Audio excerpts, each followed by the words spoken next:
Hello there and welcome to Secretum Histories, where curiosity slows its pace and history is allowed to breathe. Tonight we turn our attention to a question carved not in paper but in stone.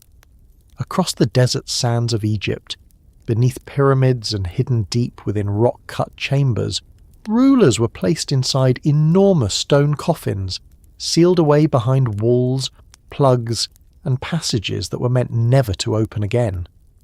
It is a practice that feels distant and severe, almost excessive in its permanence. A human body placed inside several layers of protection, enclosed in granite that weighed as much as a small house, and then hidden inside architecture designed to resist both time and intrusion. It seems less like burial and more like containment. If you are listening from somewhere far from the Nile tonight, perhaps in a quiet city apartment or a countryside home, you are sharing this moment with a world that once believed stone could hold eternity in place.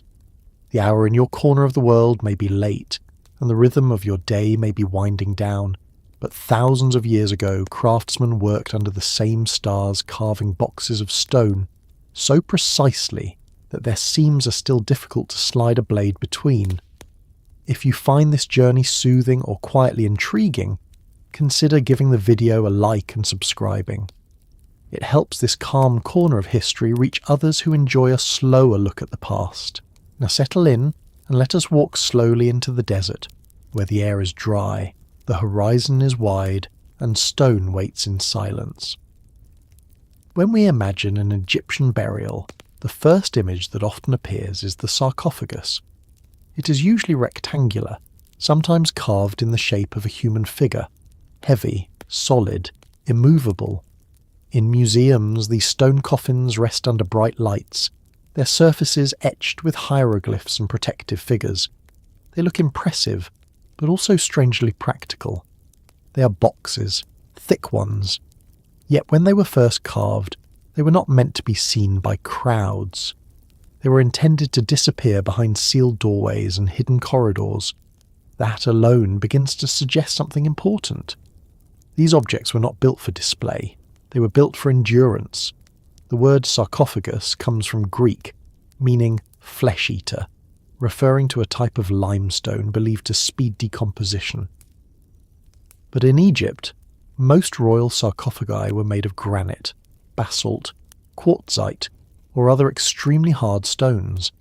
These materials do not devour flesh. They resist damage, they resist moisture, they resist intrusion. Granite in particular is unforgiving. It blunts tools. It demands time and precision.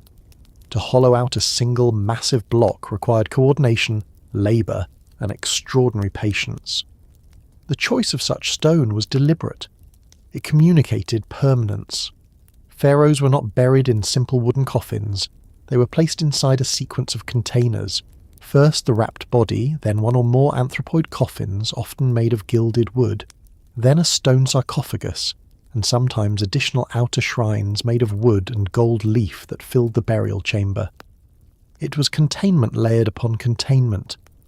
This nested architecture was not decorative excess. It reflected belief.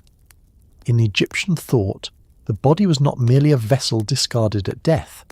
It was essential to identity. The ka, often described as a life force or vital essence, required a recognizable form. The bay, a mobile aspect of personality often depicted as a human-headed bird, needed a stable body to return to each night. Without preservation, these elements risked confusion or dissolution. Mummification slowed decay, but stone added certainty.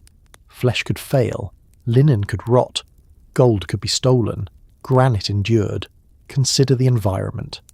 Egypt's climate is famously dry, but tombs were not immune to change. Sand shifted. Flash floods occasionally penetrated desert wadis. Animals burrowed. Human hands pried. The deeper the burial, the heavier the barrier, the more confident one could be that the body remained undisturbed. For a ruler believed to become divine in death, disturbance was not a minor inconvenience. It threatened cosmic balance. The concept of cosmic order known as Ma'at, governed Egyptian life. Ma'at represented truth, stability, harmony. The pharaoh was its earthly guarantor. In life, he upheld order. In death, he joined the gods and continued that role in another realm. His body, therefore, was not simply a corpse. It was a focal point of continuity. The massive stone coffin symbolised that continuity made physical. A fragile wooden box would have contradicted the very idea of eternal kingship. There is also a practical dimension that should not be overlooked. Tomb robbery plagued Egypt almost from the beginning. Wealth attracts risk, and royal burials were filled with objects of precious metal, carved stone, rare resins and textiles. Even during periods of strong central authority, some individuals attempted to breach tombs. When power weakened, looting increased. Archaeological evidence and ancient trial records show that entire crews of workers sometimes conspired to break into royal chambers. In response, architecture evolved. Corridors were blocked with stone plugs weighing several tons. False passages misled intruders. Burial chambers were placed deeper underground. The sarcophagus itself became part of this defensive strategy. Imagine standing in a burial chamber carved into bedrock. The ceiling is low, the air is still. In the centre rests a granite box weighing perhaps 60 or 70 tons. Its lid alone might weigh several tons. Moving such an object required ramps, levers, ropes, coordinated teams. Once positioned, it was not easily shifted. Even if robbers reached the chamber, breaking open the sarcophagus was no simple task. They might remove a wooden lid. They might tear linen wrappings. Granite demanded chisels and time. Time increased risk. The heavier the coffin, the more secure the body. Yet security was not the only goal. Stone carried symbolic meaning. In Egyptian temples, deities were often housed in stone shrines. Statues were carved from hard stone to ensure endurance. Stone was associated with the unchanging. Sand shifted. Nile waters rose and fell. Reeds bent in the wind, but granite remained. By placing the pharaoh within stone, the Egyptians aligned him with the same material used for divine statues. The king in death was not merely protected, he was stabilized within the category of the eternal. There is something else to consider. The experience of sealing the tomb was ritualized.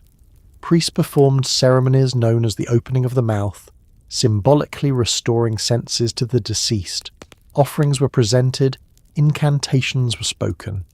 When the final stone blocks were slid into place, it was not a hurried closure. It was the culmination of a process intended to secure transformation. The act of sealing marked the boundary between worlds. The weight of the lid pressing down signified finality in a physical sense, but spiritually it signalled transition. The chamber was closed so that the journey could begin undisturbed. To modernise, the confinement may appear severe. A sealed stone box inside a sealed chamber beneath a pyramid or cliff evokes isolation. However, within Egyptian cosmology, the tomb was not empty space. It was provisioned. Food, furniture, clothing and statues filled the rooms. Texts inscribed on walls functioned as guides and spells. The sarcophagus was central, but it was not solitary. It was the anchor around which the afterlife equipment was arranged. Engineering capability also played a role. The Old Kingdom, particularly during the Fourth Dynasty, saw an explosion of monumental building. The pyramids at Giza required quarrying, transporting and positioning blocks on a scale previously unseen. In that context, carving a granite sarcophagus was a demonstration of skill consistent with the era's ambitions. Precision stonework conveyed authority. If a ruler could command such labour in life, his burial should reflect it. The sarcophagus thus became a statement of state power, extended into eternity. Granite quarries at Aswan provided much of the material for royal coffins. Blocks were cut using dolerite pounding stones, wooden wedges soaked to expand within cracks, and careful chiselling. Transport along the Nile required barges timed with seasonal floods. Once at the pyramid site or valley temple, further shaping occurred.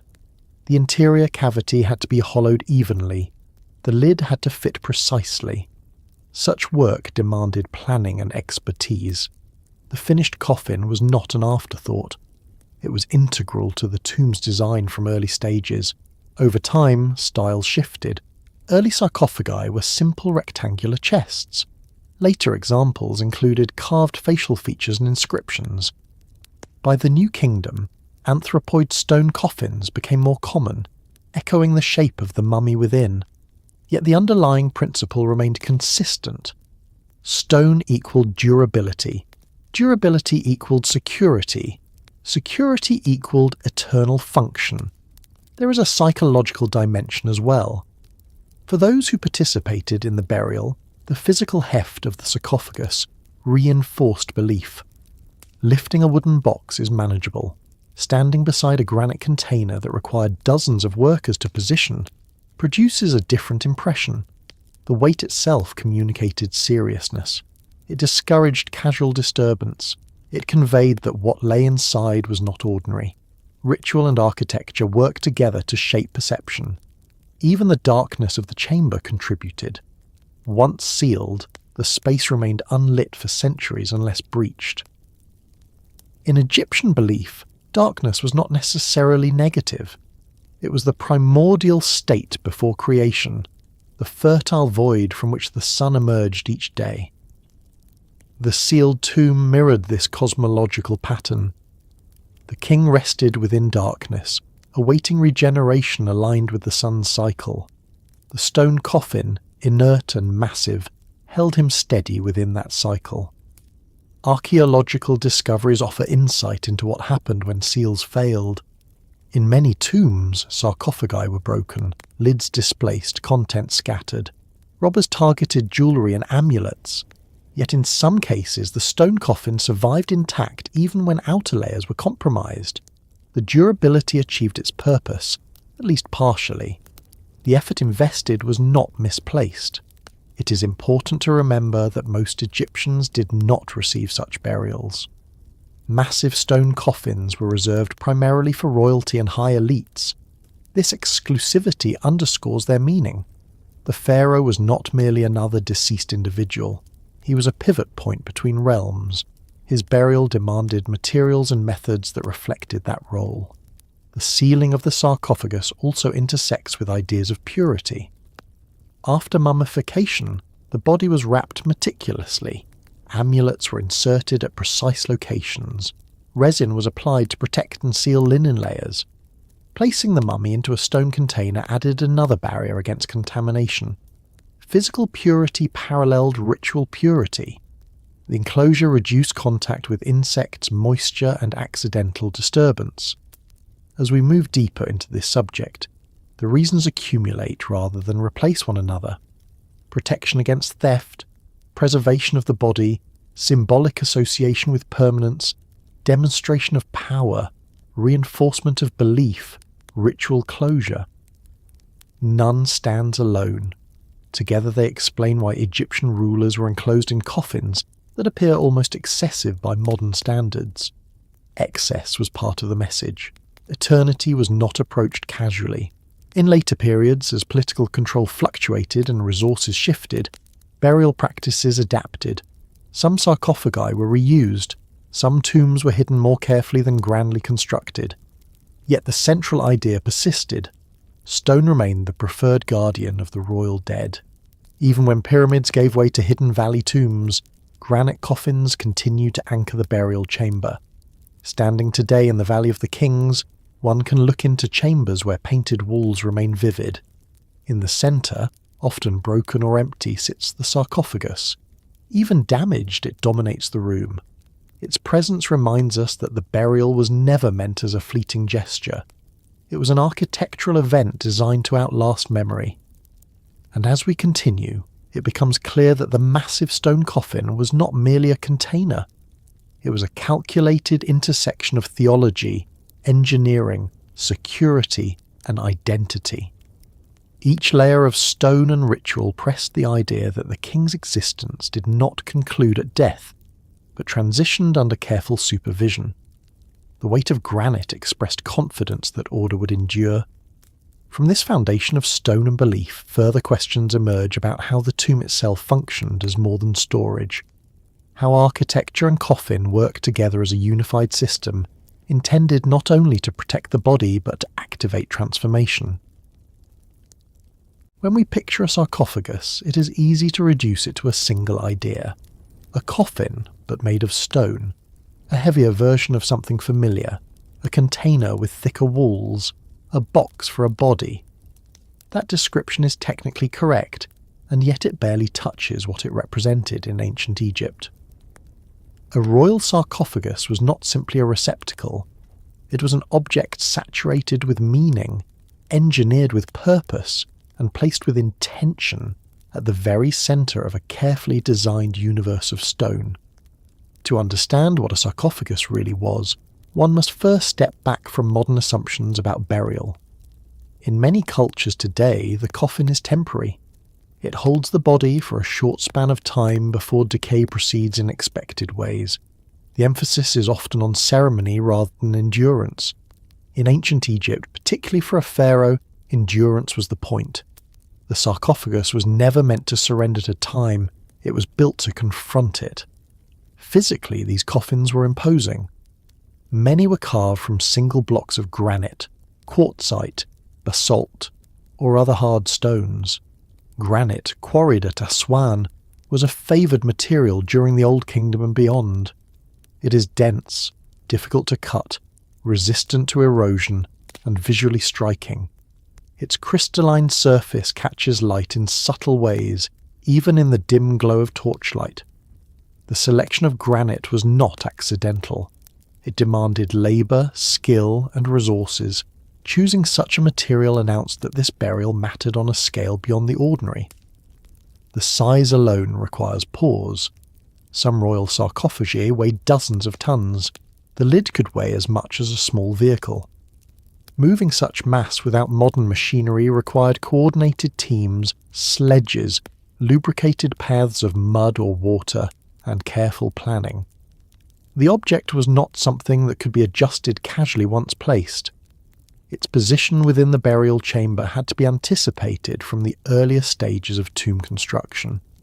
In many pyramids, the sarcophagus was installed before corridors were fully sealed, because once the passageways were blocked, nothing of that scale could pass through again. In this sense, the coffin was not a final addition, it was foundational. Yet weight alone does not explain significance. The heaviness symbolised more than protection. It conveyed immovability. In Egyptian thought, stability was a virtue tied closely to cosmic order. The concept of Mat, often translated as truth or balance, implied a universe that functioned according to fixed principles. The pharaoh upheld this order in life. In death, he was expected to continue participating in it. A massive stone coffin echoed that stability. It did not bend, it did not shift. It rested firmly in place, as the cosmos was meant to do. Inside the sarcophagus lay the mummy, itself carefully prepared through mummification. Organs removed and preserved. The body dehydrated with natron, linen wrappings layered meticulously, interspersed with amulets positioned for protection. The mummy was already a product of intense effort. Placing it inside a stone coffin added another layer of safeguarding. This was not redundancy for its own sake. It was an extension of a larger belief system in which the physical body remained essential after death. The Egyptian understanding of the self included multiple components. The ka, often described as a vital essence, required sustenance. Offerings placed in the tomb fed it symbolically. The ba, depicted as a human-headed bird, could move between worlds but return to the body at night. The ak, a transformed spirit, emerged after successful passage through the afterlife. These elements were not abstract metaphors, they were treated as real aspects of existence. For them to function properly, the body had to remain intact and recognizable. The sarcophagus acted as a guardian of that necessary form. In many cases, the sarcophagus bore inscriptions.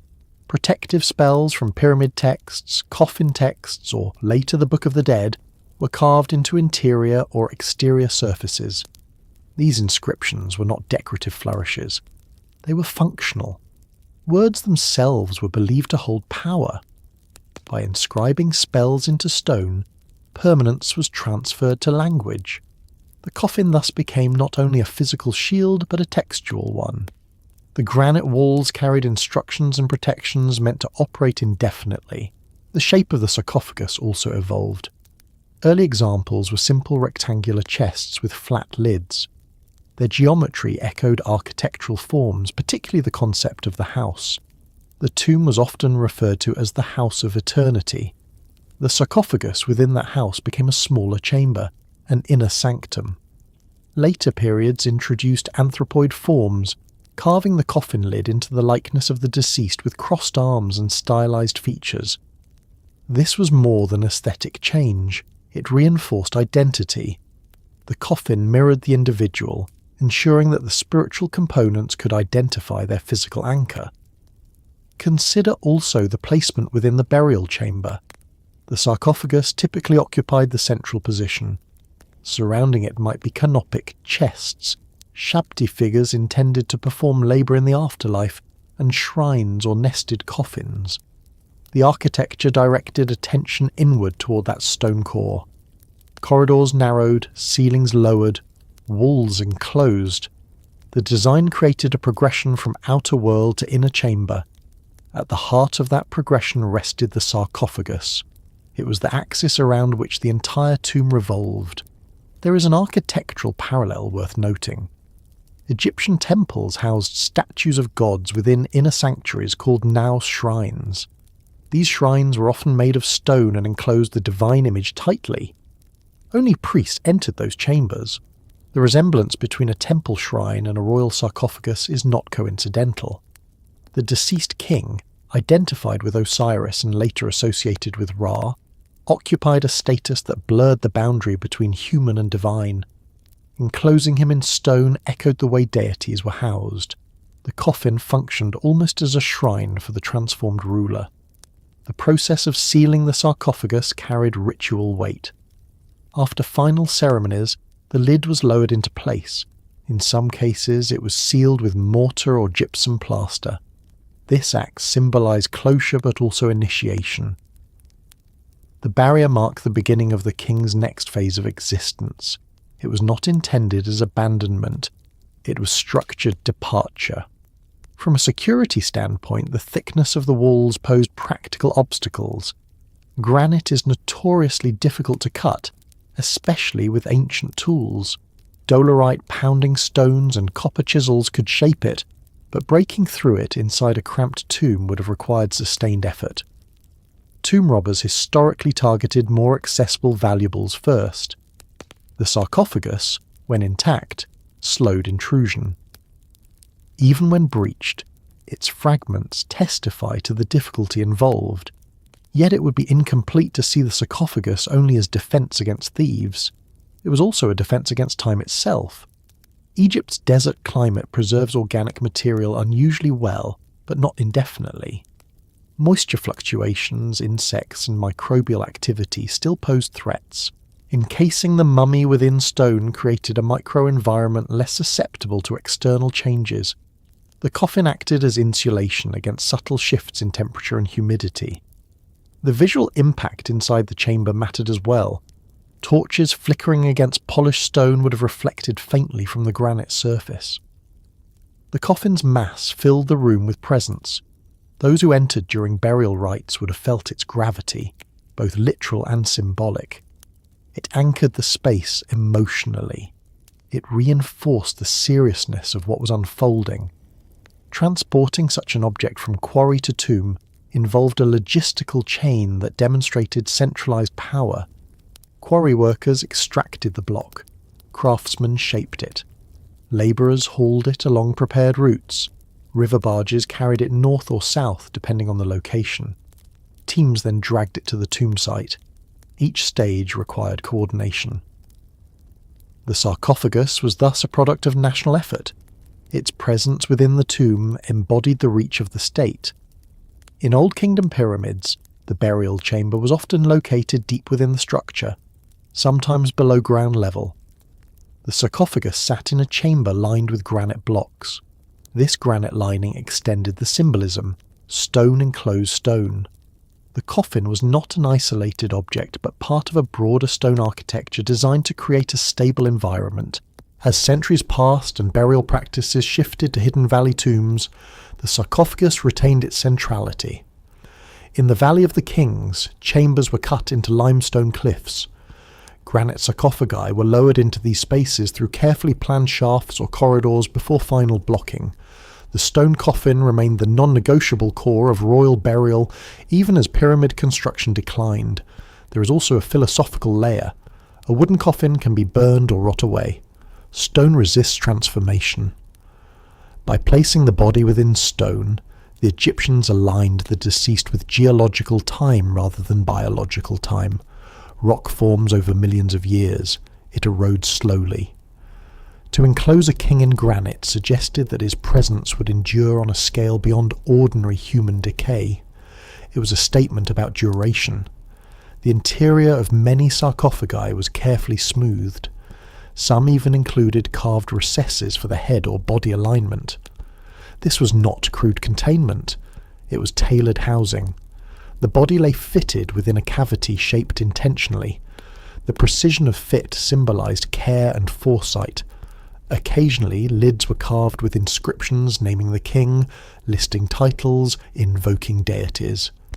Names mattered profoundly in Egyptian belief. To speak a name was to sustain existence. By carving the royal name into the sarcophagus itself, permanence extended to identity. Even if external inscriptions were defaced, the coffin retained that declaration. Modern excavations have sometimes found sarcophagi empty, their contents removed in antiquity. Even so, the empty stone box commands attention. It testifies to original intention even in absence. Its endurance outlasts the body it once contained.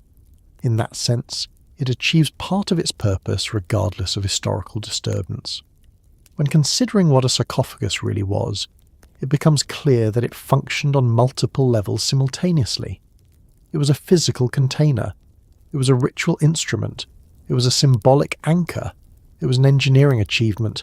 It was a political statement. It was a theological object. Its weight signified stability. Its material signified endurance. Its placement signified centrality. To reduce it to the word coffin strips away those layers. It was closer to a convergence point where belief, power, craftsmanship and cosmology met in a single object. Each blow of the dolerite hammer, each measured cut, each polished surface contributed to something that extended beyond burial.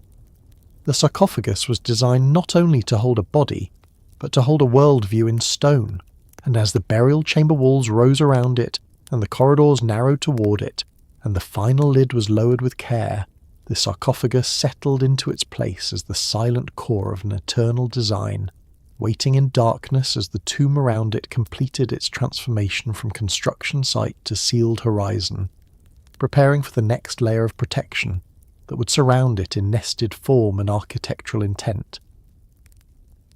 If the sarcophagus alone feels heavy, solemn and deliberate, it is only the beginning of the design.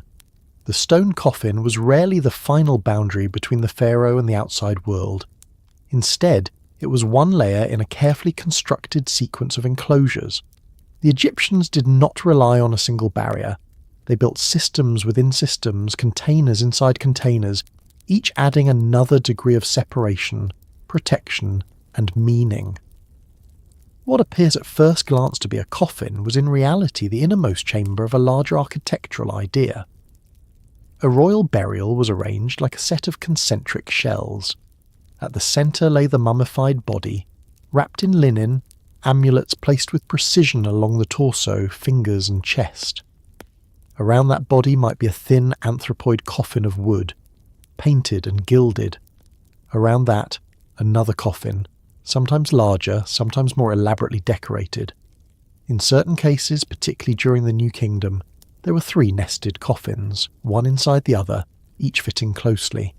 These coffins were then placed inside the stone sarcophagus, and around the sarcophagus itself stood wooden shrines, box-like structures that filled the burial chamber almost wall to wall. The effect was not accidental. It created a layered architecture that narrowed inward, focusing everything toward the preserved body. Take the burial of Tutankhamun as an example. Within his tomb, archaeologists found 4 large gilded wooden shrines that enclosed the stone sarcophagus. Inside the sarcophagus rested 3 coffins, the innermost made of solid gold. The mummy lay within that final layer, wrapped and protected. Each shell added thickness, distance, and symbolism. The stone coffin was not the outer boundary. It was the inner stone wall of a carefully stacked system. This nesting served practical purposes. If one barrier failed, another stood behind it. Wood could be cut. Gold could be pried away. But reaching the stone required time. Breaking through granite required even more time. Each additional layer increased effort and risk for intruders. Tomb robbery was not a rare event. It was a persistent threat throughout Egyptian history. Officials recorded investigations into looting. Entire teams of workers sometimes conspired to breach tombs.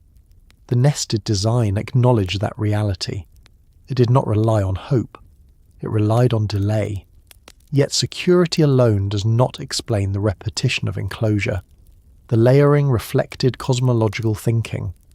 Egyptian belief often described creation as emerging from a primordial mound rising from chaotic waters. The world unfolded from a centre outward. In burial, the process inverted. The king was placed at the centre, and layers closed inward around him. Each layer marked another boundary between worlds. Moving inward was like moving deeper into sacred space. The tomb itself functioned as an outer shell. Corridors cut through rock or built within pyramids guided the path inward. These passages narrowed, ceilings lowered, turns and blocking stones interrupted direct movement. By the time one reached the burial chamber, the journey had already passed through multiple thresholds. The sarcophagus sat at the final interior node of that progression. The nested coffins within it extended the pattern further. The design mirrored the concept of sacred architecture in temples, where outer courts led to inner sanctuaries accessible only to priests.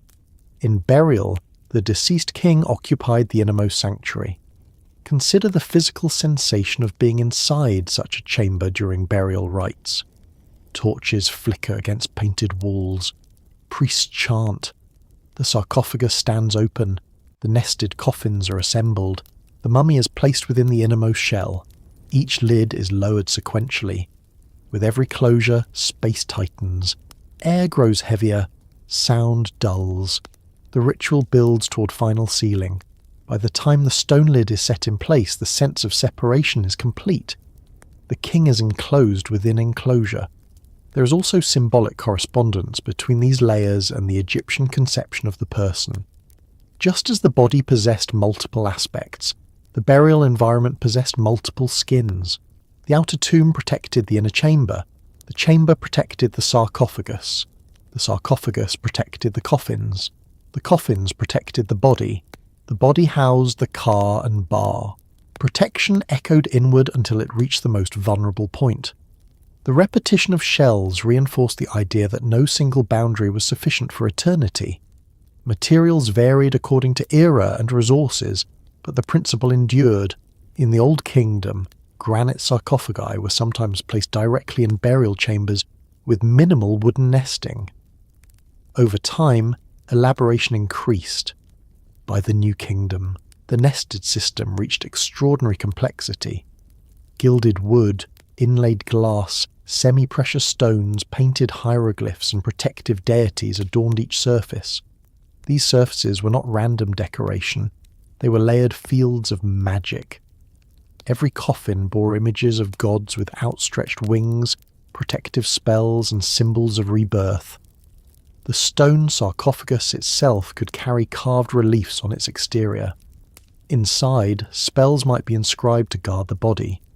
In some cases, the interior was plain, relying on the outer layers for textural protection.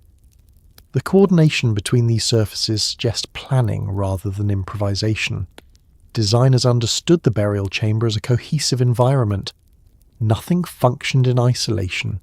Even the orientation of layers mattered. Coffins were aligned carefully within the sarcophagus. The entire structure was oriented according to cardinal directions, often with the head to the west, the direction of the setting sun and symbolic land of the dead. Shrines enclosing the sarcophagus mirrored temple architecture in miniature. They created corridors within the chamber itself. To reach the stone coffin required removing outer walls. It was architecture inside architecture. This nested approach reflects a broader Egyptian tendency toward redundancy in sacred matters. Temples featured multiple pylons and courtyards before the inner sanctuary. Statues of gods were enclosed within stone shrines, themselves placed within rooms accessible only to priests. The layering created controlled access. In burial, the same logic applied. The deceased pharaoh, identified with Osiris, was treated as a god. His body was not left exposed in a single container. It was sheltered progressively. The nesting also had visual impact. When tomb robbers penetrated outer shrines, they encountered additional barriers. The sight of another coffin within might have suggested finality, yet the discovery of yet another layer would complicate expectations. The design created psychological resistance as much as physical resistance.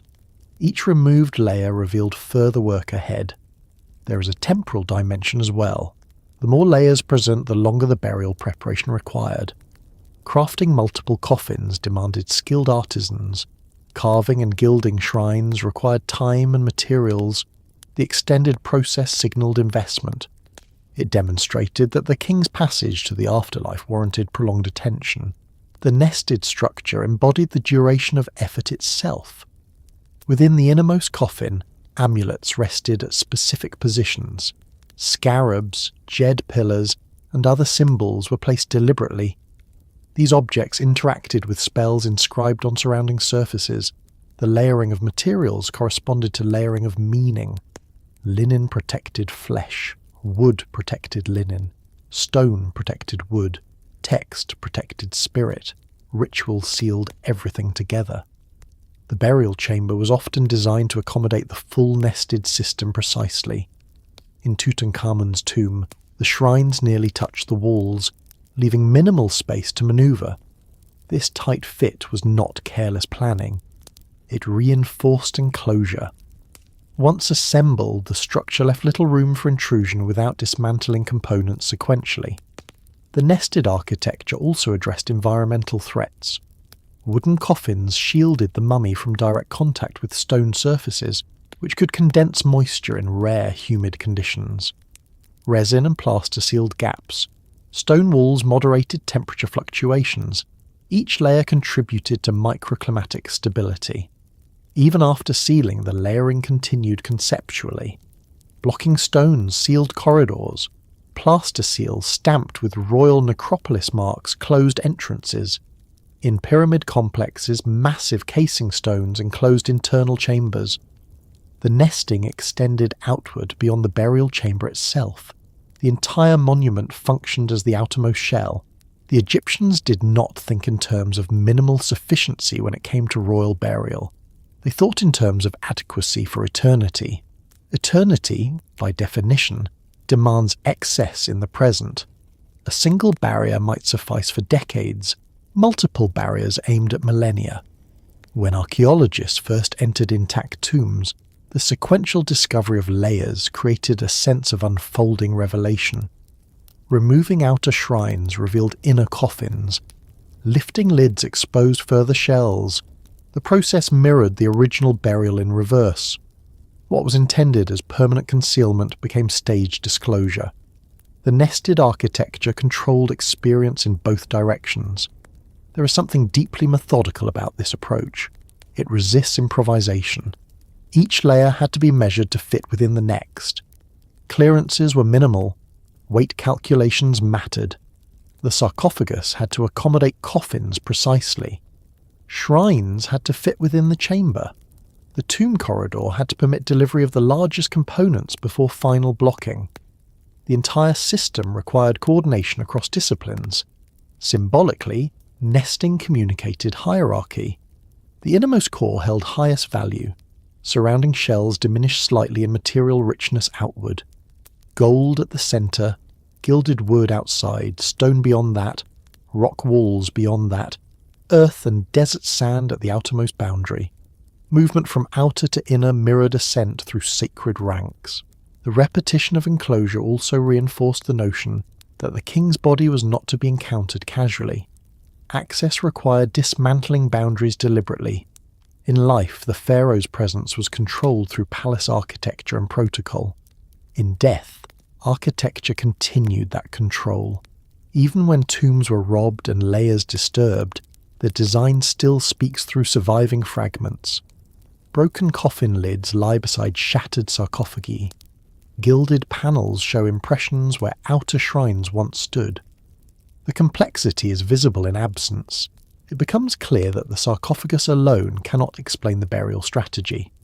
It was one essential component in a larger architectural philosophy that valued layered defense, symbolic depth, and ritual progression. The nested system functioned as a physical diagram of belief, expressing that transformation required boundaries and that permanence required redundancy. As the burial chamber filled with enclosing structures, and each surface bore inscriptions or images, and each lid settled into place with calculated precision, the king was not merely placed inside a coffin. He was positioned at the centre of an engineered sanctuary designed to resist interference from time, environment, and human intent. A sanctuary that extended outward in stone and wood and plaster until it merged with the tomb itself, preparing the stage for even more deliberate strategies aimed at confronting the persistent reality of tomb robbery and the escalating measures taken to counter it. The question returns with a certain stubborn weight. Why so massive? Why carve a coffin from a block of granite that could crush a cart beneath it? Why hollow out stone that resists tools, transport it across miles of river and desert, and lower it into a chamber that will be sealed forever? The answer is not hidden in mystery. It is found in engineering, in history, and in a clear understanding of human behaviour. The size was not excess for its own sake. It was strategy. Ancient Egypt was not naive about theft. Tomb robbery began almost as soon as elite burials began. Grave goods held value. Gold, silver, lapis lazuli, finely woven linen, oils and carved objects could be sold or reused. Even in periods of strong centralized control, temptation existed. During times of political weakness, economic strain, or famine, that temptation intensified. Records from later dynasties describe official investigations into tomb plundering. Workers who had helped build tombs sometimes returned to breach them. Knowledge of hidden entrances did not always remain buried with the original architects. Against this reality, burial architecture evolved. Early royal tombs in Abydos and Saqqara were relatively accessible compared to later pyramid complexes. As wealth within tombs increased, so did protective measures. Passageways became longer and more intricate. Portcullis stones were introduced. Entire corridors were blocked with sliding granite plugs weighing several tons. The sarcophagus itself became part of this defensive network. Mass matters in practical terms. A wooden coffin can be split with effort. A stone coffin, especially one carved from granite or quartzite, presents a very different challenge. Granite is composed primarily of quartz, feldspar, and mica. It ranks high on the Mohs scale of hardness. Ancient tools, typically copper chisels and stone pounders made of dolerite, could shape it through patience and repeated blows. Breaking into a finished granite box inside a cramped burial chamber, however, would require time, noise, and sustained labour. Time was the enemy of a tomb robber. The longer a crew remained inside a tomb, the greater the chance of discovery. A heavy stone lid that required multiple men to shift slowed progress. A lid fitted precisely into a groove or mortise increased difficulty further. Some sarcophagi were carved with interior ledges so that lids locked into place, Removing them without damaging contents required careful planning. Impatience often led to smashing corners or breaking edges, evidence of which remains visible in many excavated tombs. Engineering against theft extended beyond the sarcophagus itself. In the Great Pyramid of Khufu, for example, massive granite blocks were used to block access to the burial chamber after the king's interment. These so-called portcullis stones slid down into place, sealing corridors permanently. The sarcophagus was placed inside the chamber before these final blocks were lowered. Once sealed, the path inward was obstructed by multiple heavy barriers. The coffin inside that chamber added yet another layer of resistance. Weight also functioned as deterrent. A sarcophagus weighing several dozen tons could not be removed easily, even if intruders intended to transport it elsewhere to open at leisure. Its immovability kept the body in place. Robbers could break in and extract small valuables quickly, but dismantling the stone container required additional tools and risk. Beyond theft, engineering confronted time itself. The Egyptians did not imagine time as abstract.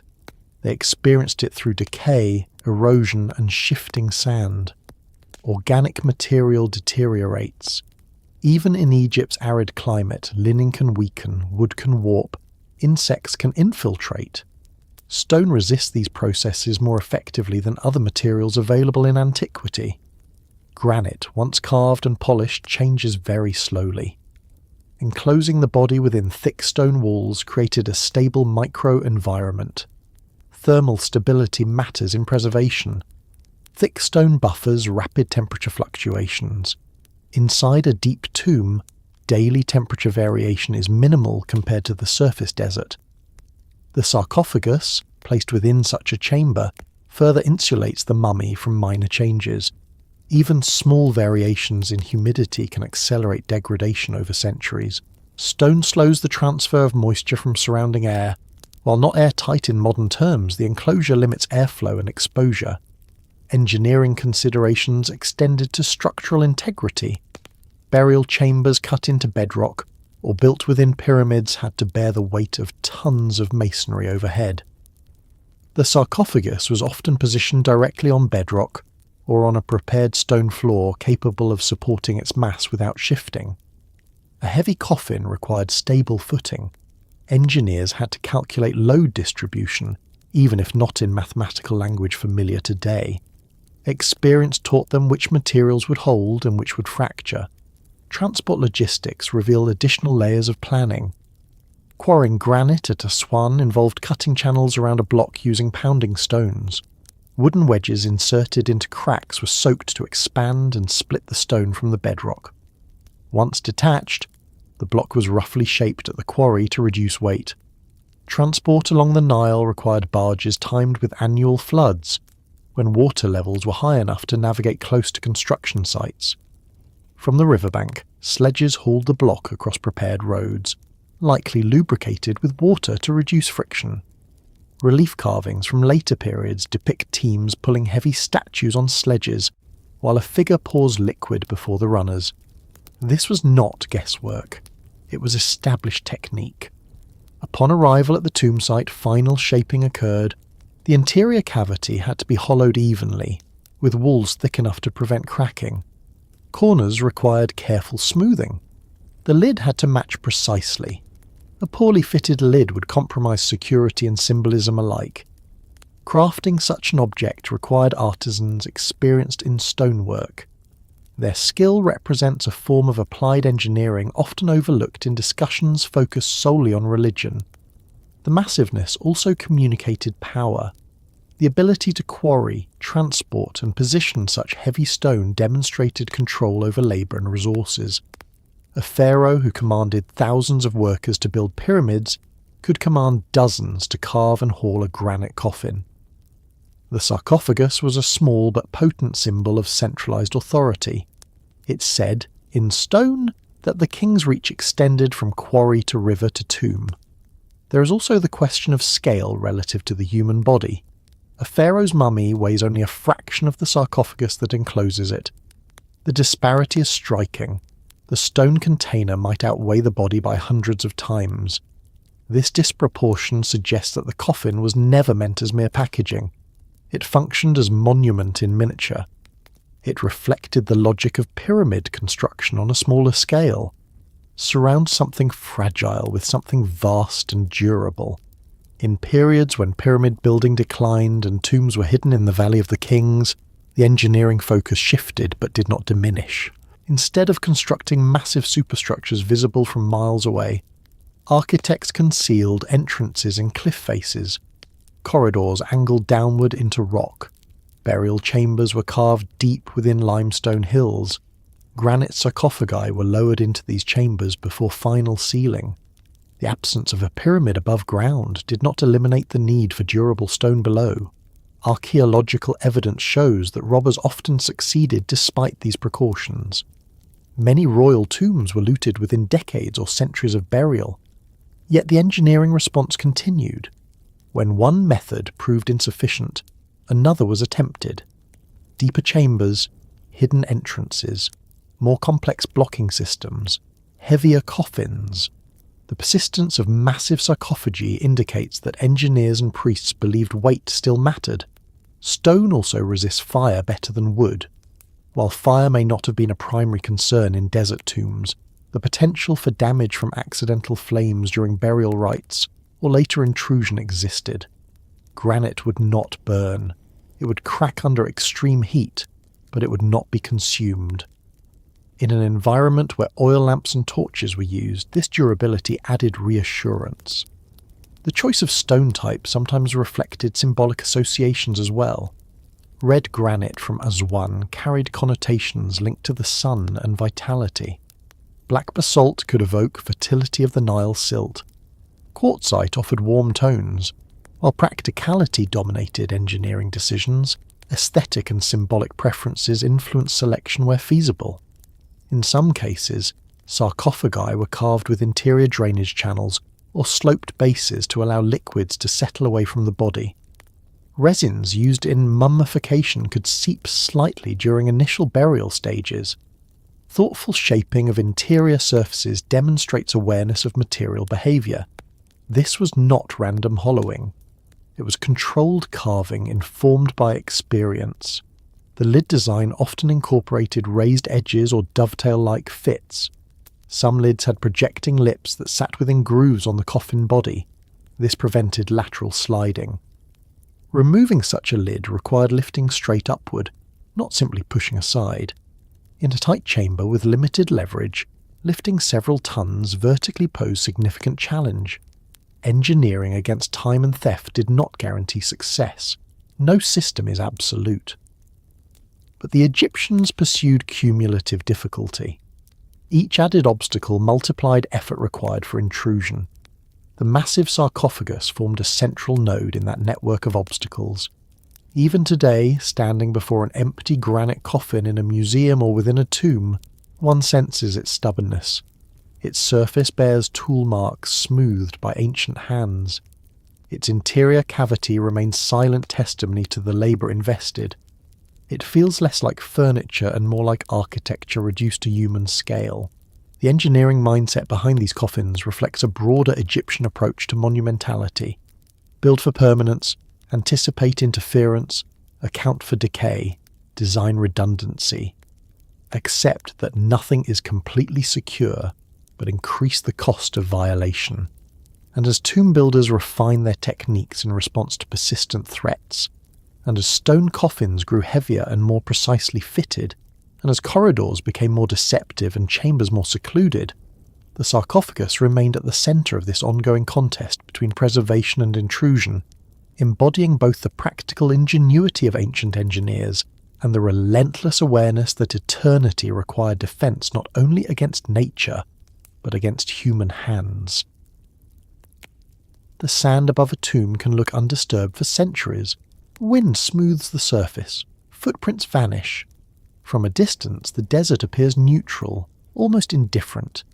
Beneath that quiet surface, however, there was rarely peace for long. Royal burials did not rest in isolation from human curiosity or desperation.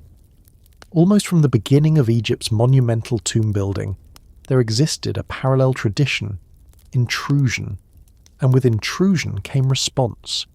The result was something that resembles an ancient arms race, fought not with swords in open fields, but with chisels, stone blocks, hidden corridors, and sealed coffins beneath layers of sand.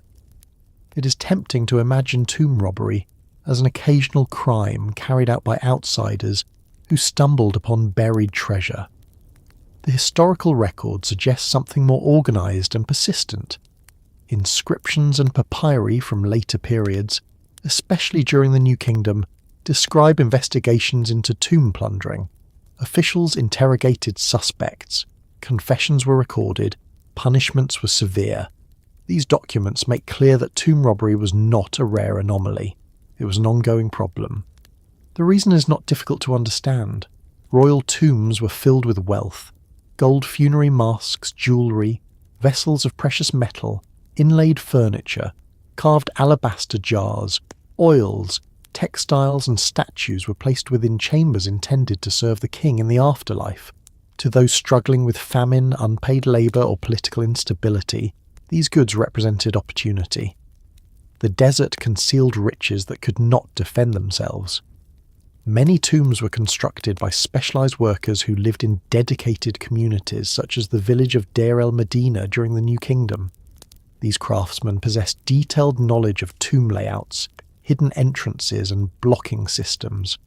While many were loyal and took pride in their work, the very concentration of expertise created vulnerability.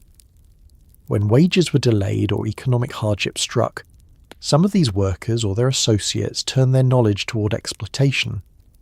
The earliest large-scale royal tombs, particularly the pyramids of the Old Kingdom, were monumental and visible from great distances. Their entrances were sometimes concealed or blocked after burial, but the pyramid itself announced the general location of the burial chamber. Engineers responded with internal complexity. Corridors angled sharply. Granite portcullis stones slid down to seal passages. False corridors misdirected intruders. Yet despite these measures, most pyramids were eventually breached. The sarcophagus, placed deep within the burial chamber, formed only one barrier in a chain of defences. When robbers penetrated outer corridors and chambers, they encountered heavy granite plugs. These plugs were designed to slide into position and lock under their own weight. Removing them required excavation from the sides or tunnelling around them. Evidence from many pyramid complexes shows that robbers often bypassed these barriers by cutting through softer limestone walls adjacent to the granite blocks. The arms race was dynamic. Builders created obstacles. Intruders developed workarounds. During the Middle Kingdom, burial strategies shifted somewhat. Rock-cut tombs became more common. Instead of building massive pyramids, kings sometimes chose less conspicuous superstructures while increasing internal security. Chambers were carved deeper into bedrock.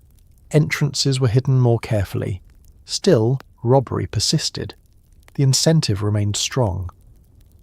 By the New Kingdom, the royal necropolis moved to the Valley of the Kings, a desolate and rugged valley on the west bank of the Nile near Thebes. The choice of location reflected a strategic decision. Instead of erecting visible pyramids, tombs were cut into the cliffs, their entrances concealed and sometimes disguised. The valley itself could be monitored more easily than the broad Giza plateau. Guard posts and necropolis workers maintained oversight. This shift represents a significant escalation in the defensive strategy. Inside these valley tombs, the complexity of design increased. Corridors sloped downward, sometimes with multiple turns. Wells or shafts were cut into floors, perhaps to catch floodwater but also to impede intruders. Burial chambers were placed at the farthest reaches of the tomb. Blocking stones sealed key points. The sarcophagus, often granite and massive, remained central to protection. Despite all of this, the majority of New Kingdom royal tombs were robbed in antiquity. Many were entered more than once. Robbers stripped gold from coffins, tore apart mummies to remove amulets, and smashed sarcophagus lids to gain access quickly. The speed of intrusion often left damage visible. Broken granite corners, cracked lids, and displaced fragments testify to violent entry. The state did not ignore this problem. During the reign of Rameses IX, a series of tomb robbery trials were recorded in documents now known as the Abbot Papyrus and others. These texts detail investigations into theft from royal and elite tombs. Inspectors examined burial sites. They noted damage. They questioned suspects. Some accused individuals confessed to breaking into tombs, describing how they removed gold and divided it among accomplices. Punishments included execution or mutilation. The existence of such records reveals two important realities. First, robbery was frequent enough to require formal inquiry. Second, the state recognized that its sacred dead were vulnerable. The response included reburial programs. In some cases, priests reopened robbed tombs, collected damaged mummies, and relocated them to hidden caches. One such cache at Deir el-Bahri contained dozens of royal mummies reinterred for safety. This was not ideal preservation according to original plans, but it was a pragmatic response to persistent threat. The arms race extended to the design of coffins and burial goods. Nested coffins increased time required for removal. Stone sarcophagi slowed access to the body. Shrines filled burial chambers so completely that maneuvering inside required dismantling layers sequentially. Every added step consumed time and increased risk. Robbers, in turn, adapted. They sometimes tunneled directly into burial chambers from above or from adjacent cliffs, bypassing official entrances entirely. In other cases, they bribed guards or collaborated with insiders. The desert, though vast, could not fully conceal the wealth buried beneath it. Economic conditions played a significant role in this conflict. During periods of strong central authority and prosperity, tomb security likely functioned more effectively. During times of political fragmentation, such as the Third Intermediate Period, oversight weakened. Local officials or priests might appropriate burial goods under the guise of protection. The distinction between preservation and plunder blurred. The very design of massive stone coffins reflects this awareness of human intrusion. Granite was not chosen solely for symbolic permanence. It was chosen because it resisted casual breakage. A wooden coffin could be split quickly. A stone coffin required effort and tools. The thickness of the walls bought time. Consider the physical process of breaking into a granite sarcophagus. Inside a narrow burial chamber, robbers would need space to swing pounding stones or chisels. They would likely aim for corners where structural stress concentrates. Repeated blows could crack the lid. Once a fracture formed, prying tools could widen it. This process would be noisy and exhausting. The heavier the lid, the harder it was to remove entirely. In many cases, robbers did not remove lids cleanly. They shattered them partially, extracted valuables, and left debris scattered. The arms race beneath the sand was not limited to technology. It included psychological elements.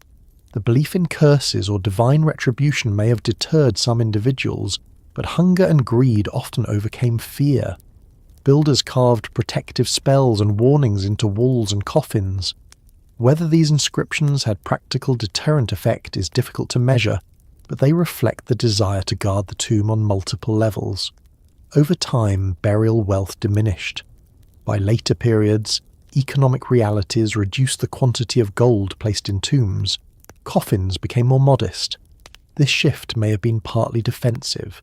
If tombs held less visible wealth, they were less attractive targets, yet even modest goods held value. The rediscovery of tombs in modern times often reveals the aftermath of ancient conflict. Broken sarcophagi, scattered bones, missing treasures. The emptiness of many royal coffins is not a mystery of preservation failure. It is evidence of successful intrusion long before archaeologists arrived. Still, not every tomb was fully stripped. Tutankhamun's burial, though entered at least twice in antiquity, escaped complete plunder. Its relative modesty compared to earlier pharaohs may have contributed. Its location, perhaps obscured by later construction debris, helped. The nested architecture and sealed chambers slowed intruders enough that the majority of treasures remained when Howard Carter entered in 1922. The arms race was asymmetrical. Builders invested years of labour to protect a burial. Robbers required only days or weeks to undo much of that work. Yet builders persisted. They refined designs, they increased weight, they deepened chambers, they changed necropolis locations. The repeated use of massive stone sarcophagi is part of that persistence. This conflict between preservation and plunder reveals something deeply human. Belief in eternity confronted immediate need.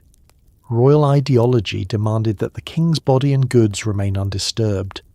Economic hardship tempted others to violate that demand. Engineering became the mediator between these opposing forces.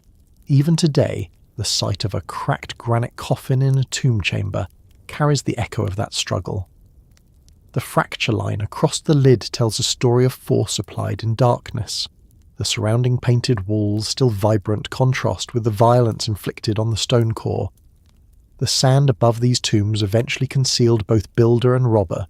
Generations passed, dynasties rose and fell, yet the design of massive coffins, the layering of barriers, and the relocation of mummies all testify to a sustained effort to outpace intrusion. It was not always successful, but it shaped the architecture of death across centuries.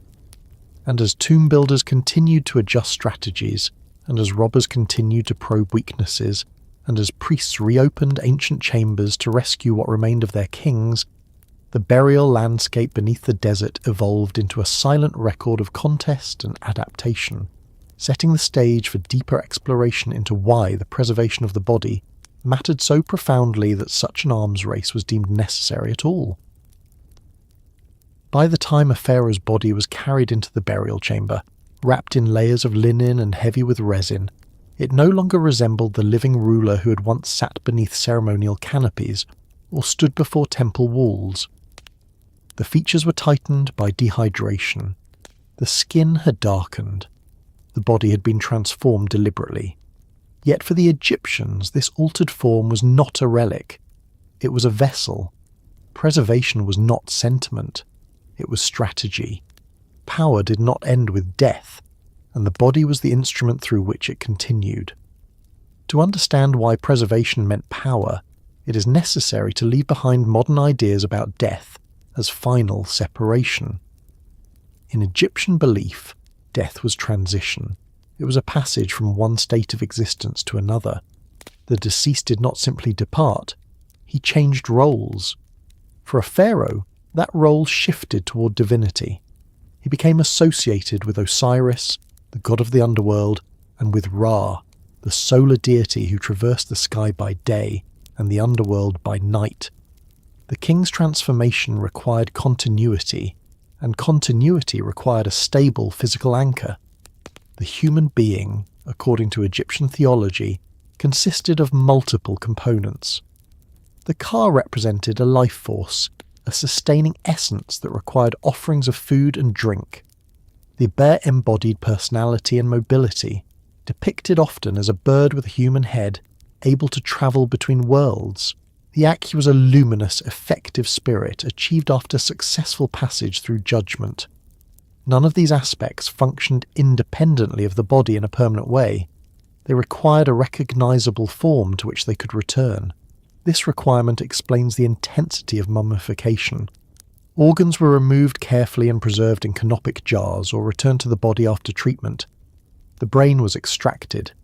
The body cavity was dried with natron, a naturally occurring salt mixture that absorbed moisture.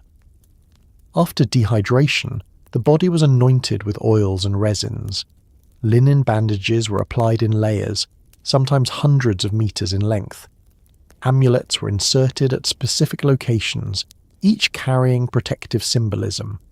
The goal was not aesthetic perfection, it was structural stability.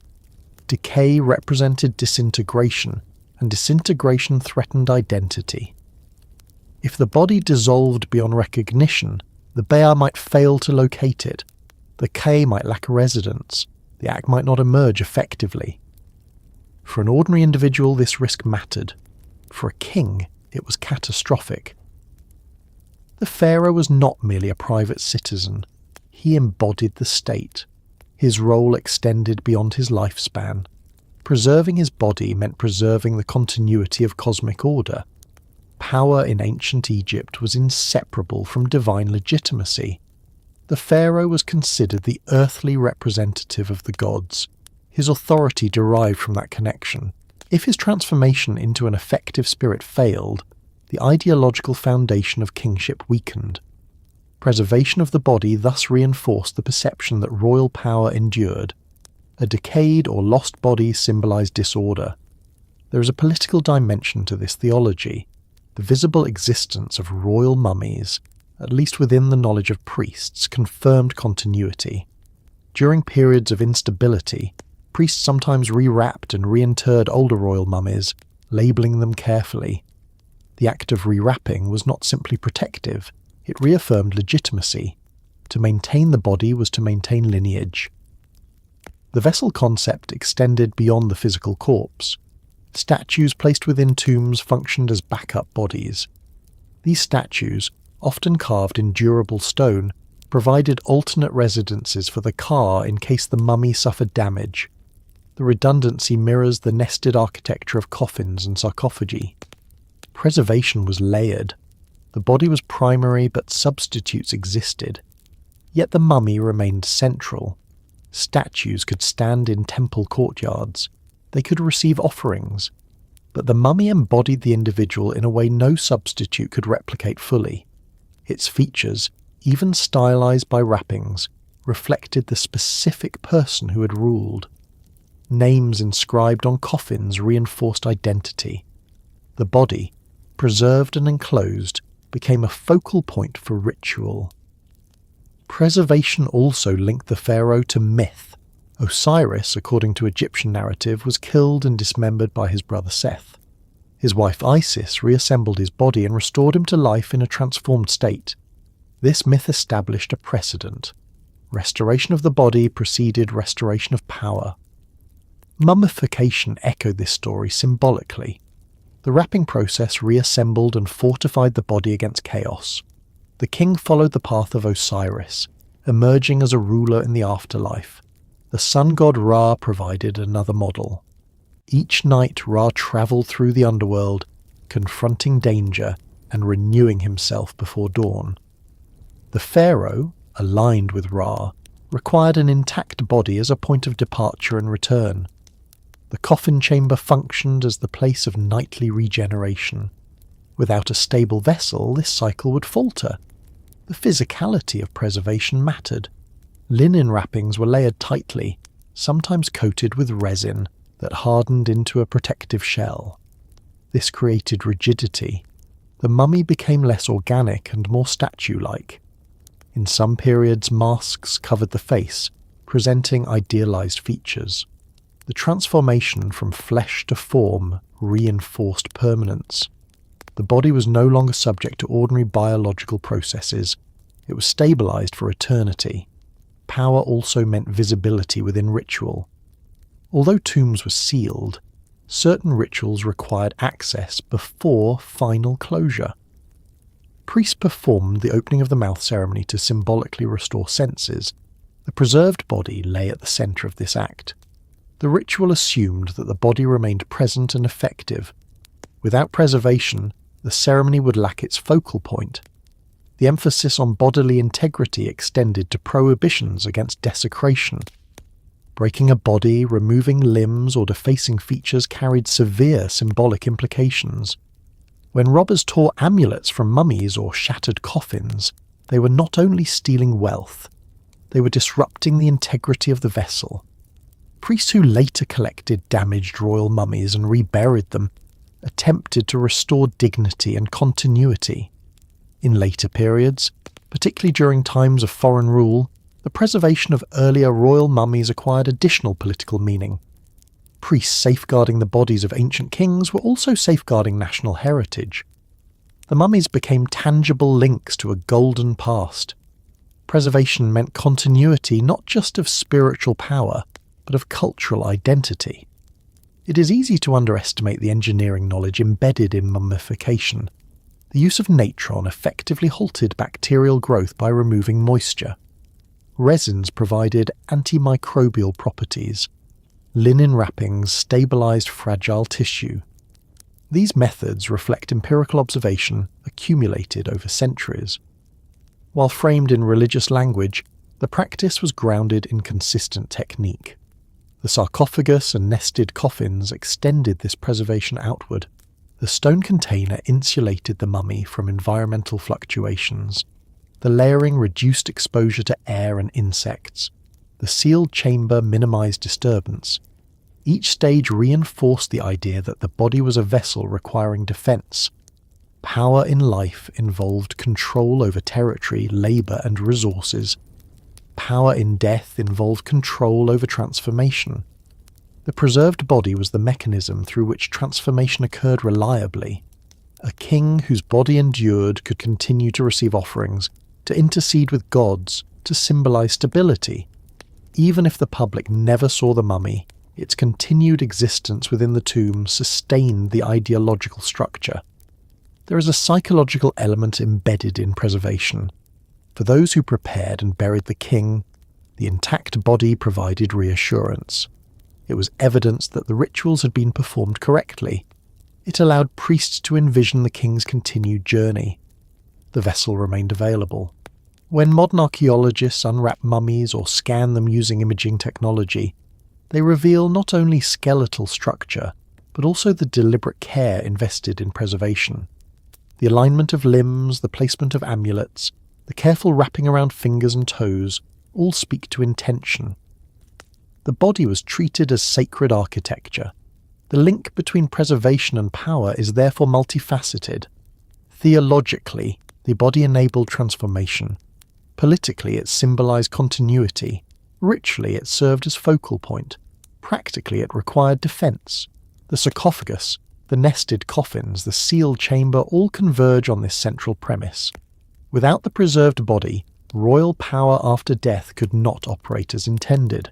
As tomb builders strengthened coffins and deepened chambers, they were not protecting mere remains. They were safeguarding the mechanism through which kingship extended beyond mortality. The vessel was fragile despite its wrappings. Stone and ritual surrounded it to compensate for that fragility.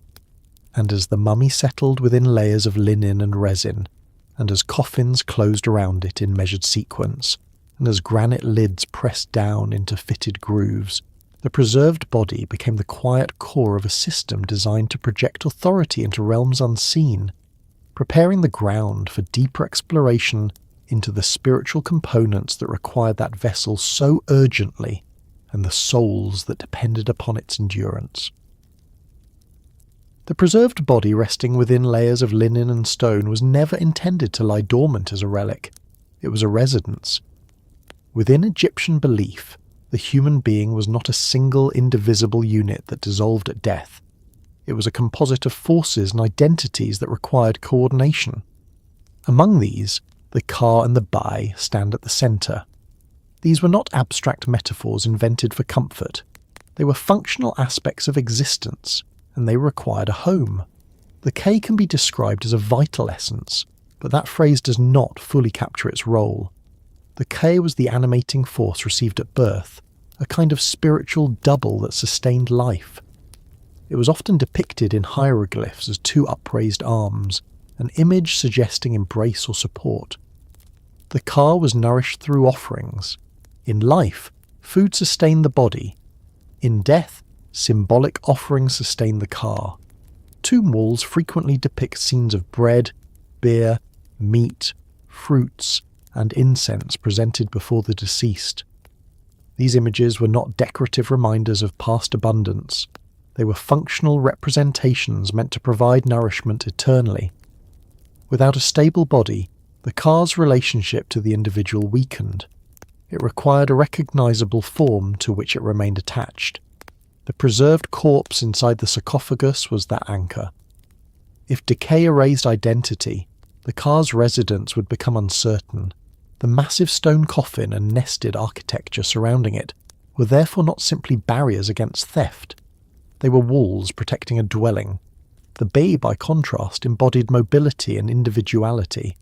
Often represented as a bird with a human head, the Bay could travel between worlds. It could leave the tomb by day and return by night. Its capacity to move distinguished it from the Ka. Yet mobility did not imply independence. The Bey returned to the body regularly. Scenes painted on tomb walls show the Bey hovering above the mummy, wings outstretched. This image communicates relationship. The Bey's freedom required a fixed point of return. Together, the Ka and Bey created a dynamic system. One remained closely tied to the body. The other moved between realms. Both required the physical form to remain intact. The sarcophagus functioned as the central chamber of that system, preserving the home to which these aspects were connected. The necessity of preservation becomes clearer when considering the consequences of bodily damage. Tomb robbers who tore apart mummies to extract amulets or gold disrupted more than physical remains. They threatened the coherence of the Khan Bey. Priests who later rewrapped and reburied royal mummies were not merely tidying historical artifacts. They were attempting to restore integrity to the vessel so that spiritual functions could resume. The architecture of tombs reflects awareness of these needs. False doors carved into walls symbolized points of passage for the Ka. These were not meant to open physically. They marked thresholds through which offerings could pass spiritually. The tomb chapel, accessible to the living, allowed descendants or priests to present food and recite prayers. Behind this chapel, sealed chambers protected the body. The design separated public ritual from private preservation, ensuring that the Ka received sustenance while the Bey retained access to its resting place. In royal contexts, the significance of these spiritual components intensified. The pharaoh's K was not only personal, it represented a continuity of kingship that extended through generations. Each king was believed to inherit aspects of his predecessor's Ka. This concept linked royal lineage into a chain of divine vitality. The preservation of a king's body therefore supported not only his individual afterlife, but the continuity of the institution he embodied. The Bey's mobility carried political implications as well. A king whose Bey could traverse the underworld, and the heavens participated in cosmic cycles alongside gods. Texts inscribed on sarcophagi and chamber walls guided this journey. The Book of the Dead and earlier pyramid texts included spells enabling transformation into birds, serpents, or other forms as needed.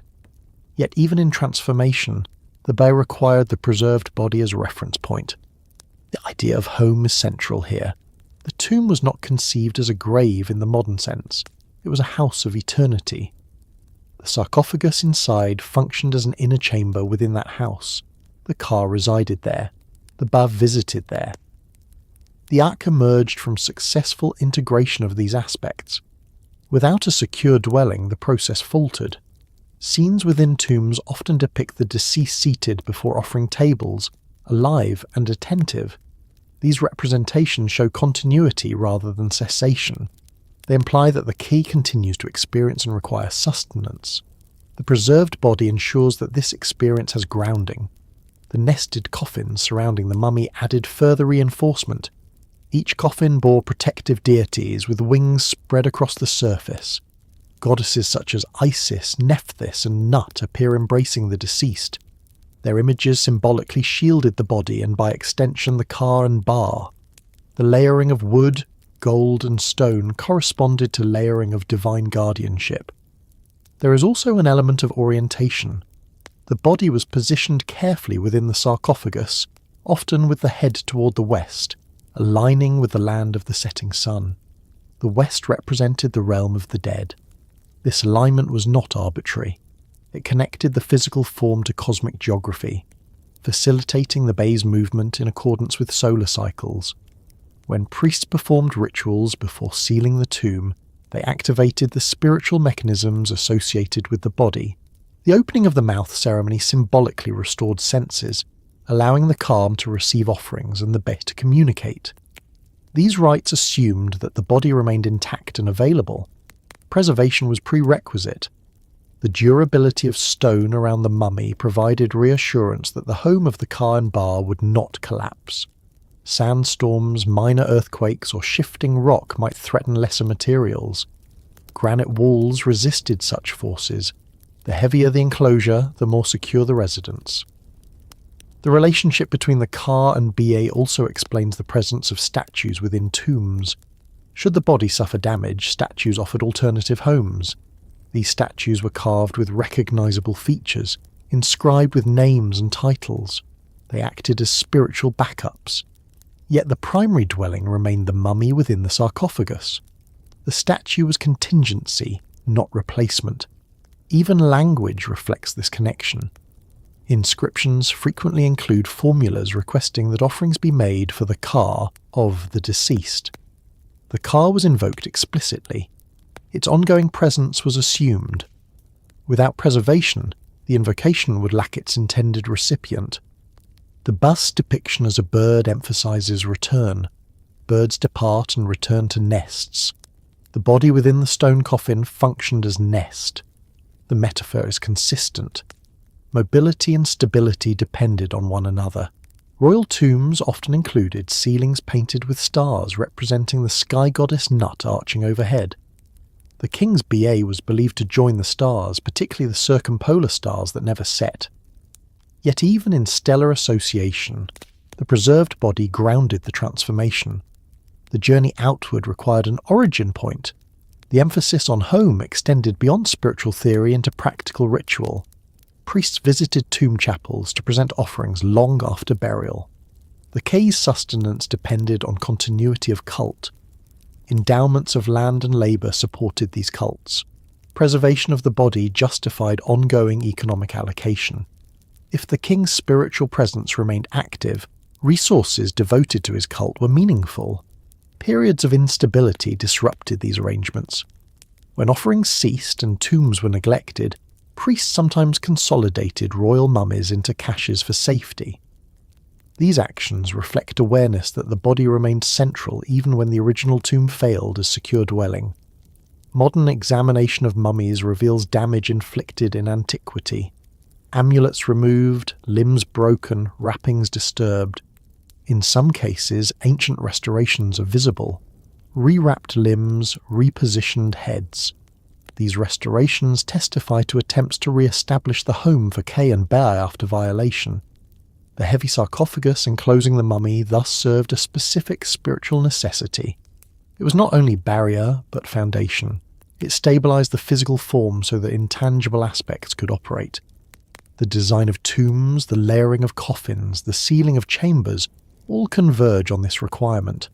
The Ka and Ba were not abstract philosophical ideas detached from material reality. They were embedded in architectural decisions. Without a home, they could not function as intended. The stone coffin became the inner room of a metaphysical house. And as the preserved body lay within linen and resin, and as the Ba was envisioned hovering above before returning at dusk, and as the Ka awaited offerings presented in chapel, scenes carved in relief, the need for permanence in that dwelling shaped every surrounding layer of wood and granite, preparing the ground for deeper reflection on why stone itself carried meaning beyond durability, and why certain materials were chosen to express immortality in visible form. Long before a pharaoh's body was wrapped in linen, long before the sarcophagus was lowered into its chamber, there was stone. It waited in quarries, embedded in bedrock, exposed in cliffs along the Nile. It endured heat, flood, wind, and silence. To the Egyptians, stone was not simply a material, it was a visible reminder that some things resist change far longer than flesh ever could. When they chose granite for royal coffins, they were not selecting it only because it was hard. They were selecting it because it embodied endurance. Flesh decays. Even in Egypt's dry climate, organic matter breaks down over time. Skin tightens, cracks and darkens. Muscle shrinks. Without intervention, the human body returns to dust. The Egyptians understood this through observation. They saw animals decompose. They saw shallow burials deteriorate. They knew what happened to flesh left unprotected. Mummification was their answer to biological decay. Granite was their answer to time itself. Granite is an igneous rock formed deep within the Earth's crust. It crystallizes slowly under immense pressure and heat. The result is a dense, interlocking structure of minerals that resist erosion. Unlike limestone, which can be carved easily but weathers gradually, granite holds its shape for millennia. In the Egyptian landscape, granite cliffs along the southern Nile stood as proof. The rock did not shift with seasons, it did not soften under wind, it remained. When craftsmen selected granite for a sarcophagus, they were placing the king inside a material that had already endured geological ages. The symbolism is direct. A body prepared for eternity should rest within something that appears eternal. Wood might warp, metal might corrode. Granite seemed immune to such frailty. The visual quality of granite reinforced this impression. Its surface, when polished, revealed flecks of quartz and feldspar that caught light even in dim conditions. Red granite from Aswan glowed faintly under torchlight. Black granite absorbed light, presenting depth and solidity. These qualities made the sarcophagus appear substantial and grounded. It did not look temporary, it looked anchored. In Egyptian thought, permanence carried divine association. The gods were described as unchanging, enduring beyond cycles of birth and death. Stone statues of deities were carved from hard materials to ensure their survival. Temple walls built from sandstone and granite preserved inscriptions for generations. Placing the pharaoh within granite linked him to that same category of endurance. There is also a conceptual contrast between flesh and stone that the Egyptians likely recognized intuitively. Flesh is warm, flexible, vulnerable. Stone is cool, rigid, resistant. In life, the king's body moved, spoke, and aged. In death, it was transformed into something closer to stone in its stillness and durability. The linen wrappings hardened with resin, creating a shell-like exterior. The mummy itself became more statue-like. Enclosing that statue-like form within granite completed the transition from organic to enduring. The choice of granite was not universal for all burials. Limestone was common for architectural blocks. Wood sufficed for many coffins. Granite, however, required additional labour. It had to be quarried far to the south, transported by river, shaped with difficulty. Its use signalled importance. It was reserved primarily for royalty and high elites. The material itself communicated status. The act of carving granite demanded persistence. Dolerite pounding stones were used to chip away at the surface gradually. Copper tools could smooth but not easily cut it. Each blow required effort. The process took time. That time investment translated into value. The sarcophagus embodied hours of labour compressed into a single object. It represented collective effort directed toward permanence. Stone also resists biological intrusion. Insects cannot bore through granite. Microorganisms cannot consume it. Moisture penetration is limited compared to porous materials. When placed inside a sealed tomb chamber, a granite sarcophagus created a protective microenvironment. It slowed the subtle forces that degrade organic remains. Beyond practicality, stone carried cosmological resonance. The primeval mound from which creation was believed to emerge was imagined as solid ground rising from chaotic waters. Stone symbolized that stable ground. The Benben stone, associated with the sun god and creation, was a sacred object housed within temples.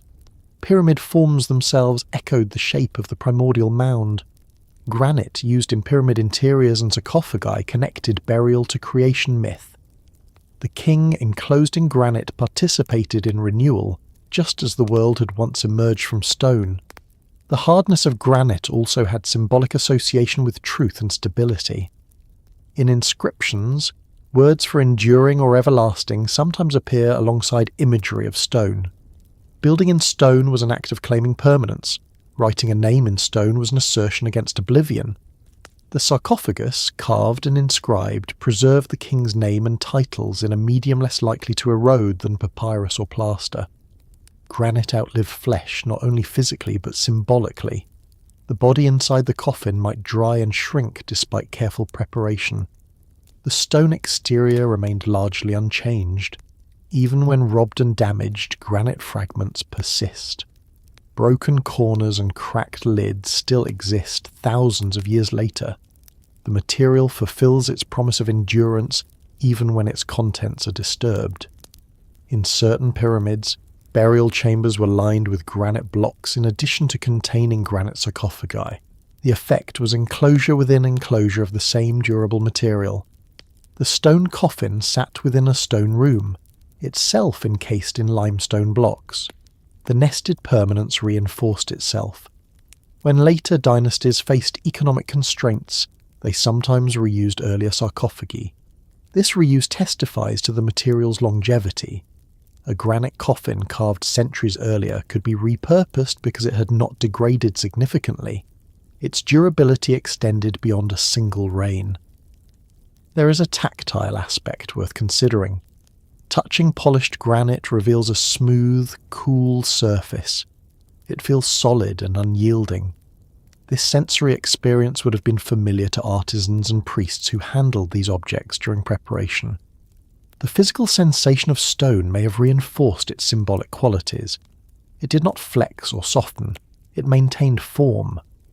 Inscriptions carved into granite were shallow compared to those carved into softer stone, due to the difficulty of cutting deeply.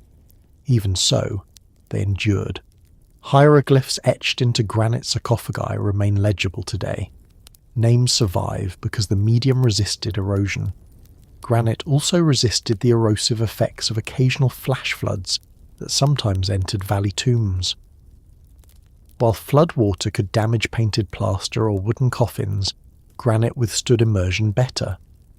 The choice of stone anticipated environmental unpredictability. When archaeologists excavate tombs, they often find wooden coffins reduced to fragments, while granite sarcophagi remain largely intact. The contrast is stark. Organic materials perish. Stone remains. This pattern reinforces the ancient logic that granite could carry identity across millennia. The association between stone and immortality extended beyond burial. Obelisks carved from single blocks of granite were erected in temple precincts as enduring symbols of royal devotion and solar connection. These monuments, like sarcophagi, proclaimed durability. They linked the king to cosmic cycles through material permanence. Placing the pharaoh inside granite was therefore not merely protective, it was transformative. It embedded him within a material associated with creation, stability, and divine endurance. Flesh might have once carried life. Granite carried eternity. Even the sound of granite being struck during carving would have been distinctive. The ringing impact of stone against stone differs from the softer tone of woodwork. The auditory experience of shaping granite underscored its density. Artisans engaged directly with permanence as they worked. When the sarcophagus lid was lowered into place, the weight pressed down not only physically but symbolically. The king was sealed within a material older than his dynasty, older than recorded history. The enclosure declared that his identity would persist beyond the span of human memory. In the end, granite did what it was chosen to do. It outlived flesh. It outlived dynasties. It outlived languages. It remains when linen disintegrates and gold is melted down. The sarcophagus stands as testament to the belief that permanence could be engineered through material choice. And as the preserved body rested within its stone chamber, and as time moved across the desert in cycles of sun and wind, and as generations rose and fell above ground, the granite shell endured in darkness, carrying the weight of belief that stone could anchor immortality more firmly than any fragile human form ever could, setting the stage for deeper reflection on how darkness and sealing themselves became part of that design of endurance. Once the sarcophagus was lowered into place, once the nested coffins were aligned and the final prayers spoken, there came a moment that must have felt both deliberate and irreversible. The chamber, still lit by oil lamps and filled with the presence of priests and workers, would soon be emptied. The heavy lid would settle. The blocking stones would slide into position. Plaster seals would be pressed with official stamps. Then the last light would leave. What remained was darkness and silence, not as accident, but as design. To modern sensibilities, sealing a chamber so completely can feel severe. It suggests confinement, finality, isolation. Yet within the Egyptian worldview, darkness and silence were not hostile states. They were conditions necessary for transformation. The logic of sealing was not rooted in abandonment. It was rooted in control. The burial chamber was not meant to function as a public space. Its walls were painted with scenes of gods, solar boats, and underworld journeys. But those images were not created for casual viewing. They were intended to operate symbolically in an environment removed from human interruption. The sealed chamber created a controlled interior where ritual effects could persist, undisturbed. Darkness played a significant role in Egyptian cosmology. Each night, the sun descended below the horizon and entered the underworld. There, it travelled through 12 hours of darkness before rising renewed at dawn. This nightly cycle was not a disappearance. It was a journey through concealed realms. The sealed tomb mirrored that pattern. The king, aligned with the sun god, entered darkness not as extinction but as passage. Silence complemented this darkness. Sound in the tomb before sealing would have been temporary. The scraping of stone, the murmured recitation of spells, the soft crackle of lamps. Once sealed, no further sound would intrude. The chamber became acoustically still. That stillness reinforced separation between the realm of the living and the realm of the transformed. The logic of sealing also had practical dimensions. Airflow introduces moisture and microorganisms. Movement of air can accelerate subtle degradation over centuries. By sealing corridors and closing chambers tightly, tomb builders limited exchange between interior and exterior environments. The stable microclimate deep within rock-cut tombs or pyramid cores slowed deterioration. Darkness reduced photochemical reactions that might fade pigments or degrade organic materials. While the Egyptians did not articulate these principles in scientific language, their architectural choices suggest experiential understanding of environmental stability. Blocking stones were more than mere obstacles. In many pyramid complexes, granite plugs were slid down inclined passages to create immovable barriers. The weight of these blocks prevented easy removal. The corridor behind them was filled or sealed with rubble. In the Valley of the Kings, doorways were plastered over and stamped with official seals bearing the mark of the Necropolis administration. These seals functioned as both physical and symbolic closures. Breaking them indicated violation. The act of sealing marked a transition from ritual time to eternity. During preparation, the tomb was active. Workers entered and exited. Priests performed ceremonies. Once sealed, that activity ceased permanently. The tomb entered a different temporal state. It no longer participated in daily rhythms of light and labour. It existed in suspended continuity. Darkness also protected imagery. Painted walls in burial chambers were vivid at the moment of sealing. Colours derived from minerals such as malachite, ochre and azurite were applied carefully. Exposure to light over long periods can fade pigments. The sealed chamber preserved these images in near-original condition for millennia. When modern archaeologists first illuminated such chambers, the colours appeared astonishingly fresh precisely because they had been hidden from light. There is a symbolic correspondence between sealing and containment of chaos. Egyptian belief emphasized the constant threat of disorder, represented by forces such as the serpent Apophis, who attack the sun during its nightly journey. Rituals were performed daily in temples to repel such threats. The sealed tomb, closed and fortified, minimized entry points for chaos. It created a defined boundary around the transformed king. The interior of the tomb was not empty despite darkness. It was filled with inscriptions, amulets, and representations of deities. These elements were meant to operate continuously without need for human maintenance. The spells inscribed on walls and coffins were activated during ritual recitation before sealing. After closure, they remained present as enduring safeguards. Silence reinforced the sacred nature of the space. Noise belongs to the world of the living. Markets, temples, riverbanks, and fields carry sound. The tomb, once sealed, withdrew from that world. Its silence distinguished it from ordinary structures. It was not a palace to be visited. It was a chamber of transformation beyond disturbance.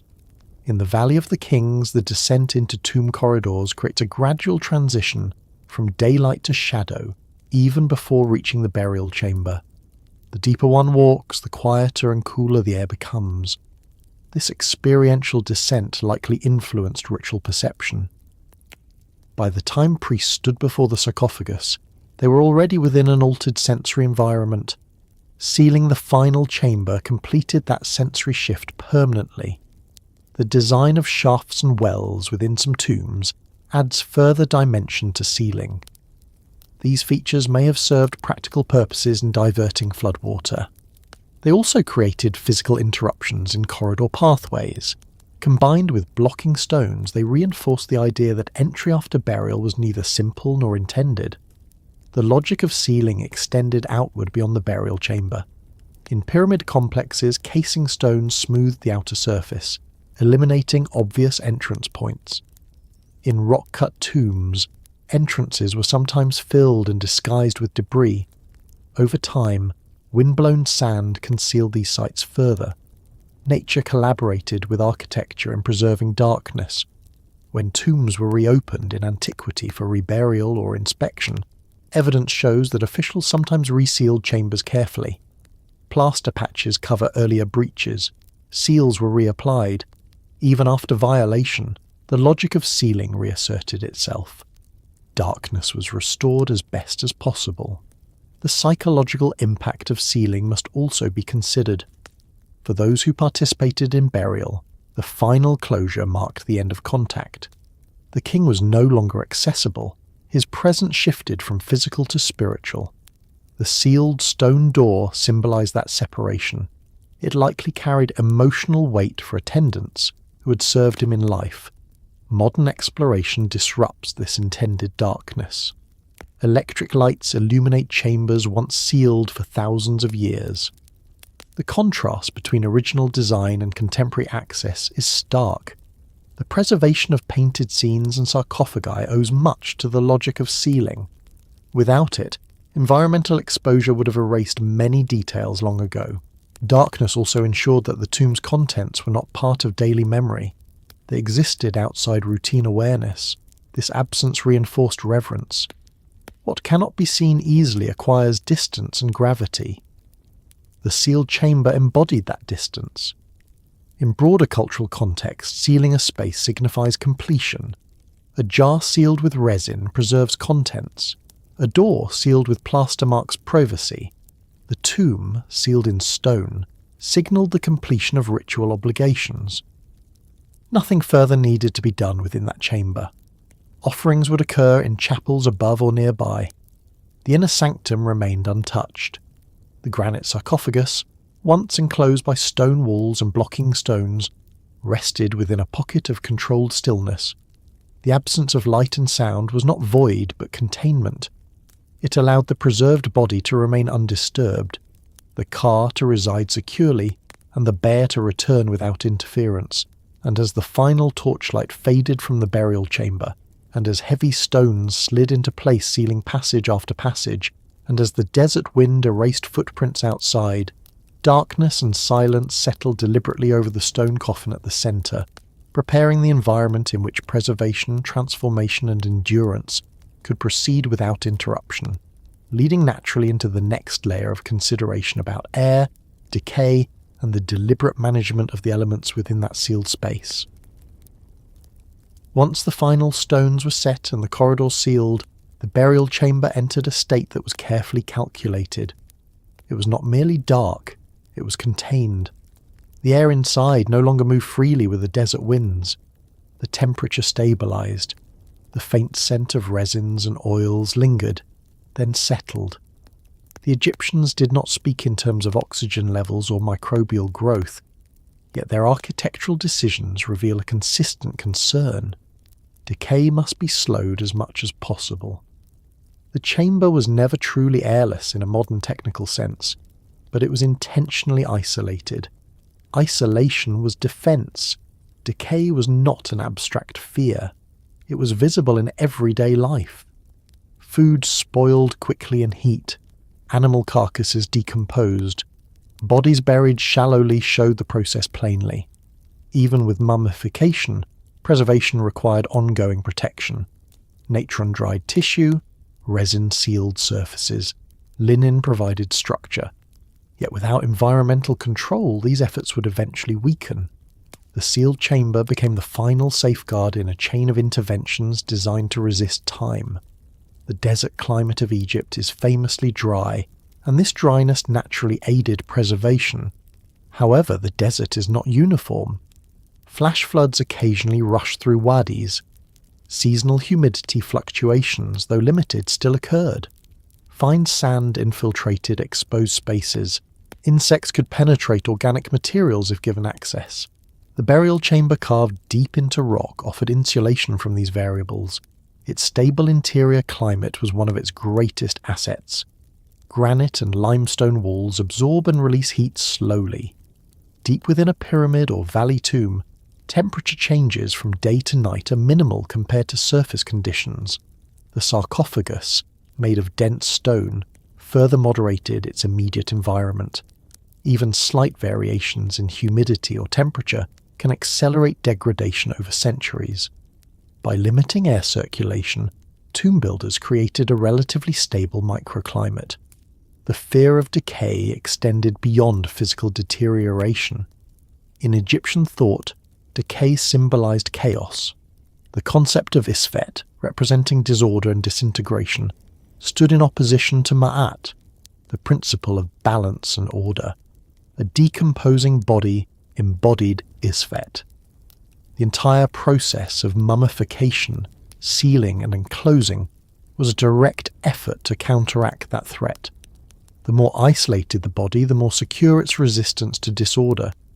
The interior of a burial chamber once sealed would have retained a limited volume of air. That air, trapped and undisturbed, would change slowly over time.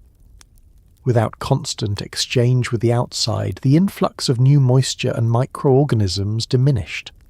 Although the Egyptians could not measure microbial presence, they understood through experience that sealed spaces preserved contents better than open ones. This knowledge likely developed through observation of storage practices for grain, oils, and other perishables. Sealing also reduced the risk of animal intrusion. Rodents, insects, and larger scavengers could damage unprotected remains. Stone-blocking stones and plastered doorways prevented such access. The deeper and more tightly sealed the chamber, the lower the likelihood of intrusion. Resin used in mummification created an additional barrier. When applied liberally to linen wrappings, it hardened into a protective shell. In some cases, resin pooled beneath the body, bonding linen to coffin surfaces. This created a semi-sealed environment around the mummy itself. The sarcophagus then enclosed that resin-hardened form within thick stone walls. Each layer reduced exposure further.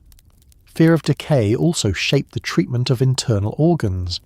Early in Egyptian history, organs were removed and placed in canopic jars to preserve them separately. Later, embalmers sometimes treated organs and returned them to the body.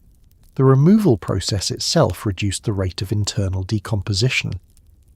Drying the body cavity with natron prevented bacterial growth. These practices show detailed empirical understanding of decay's mechanisms, even without modern terminology. The burial chamber's design occasionally included shafts or wells cut into floors. These features may have diverted floodwater away from the main chamber.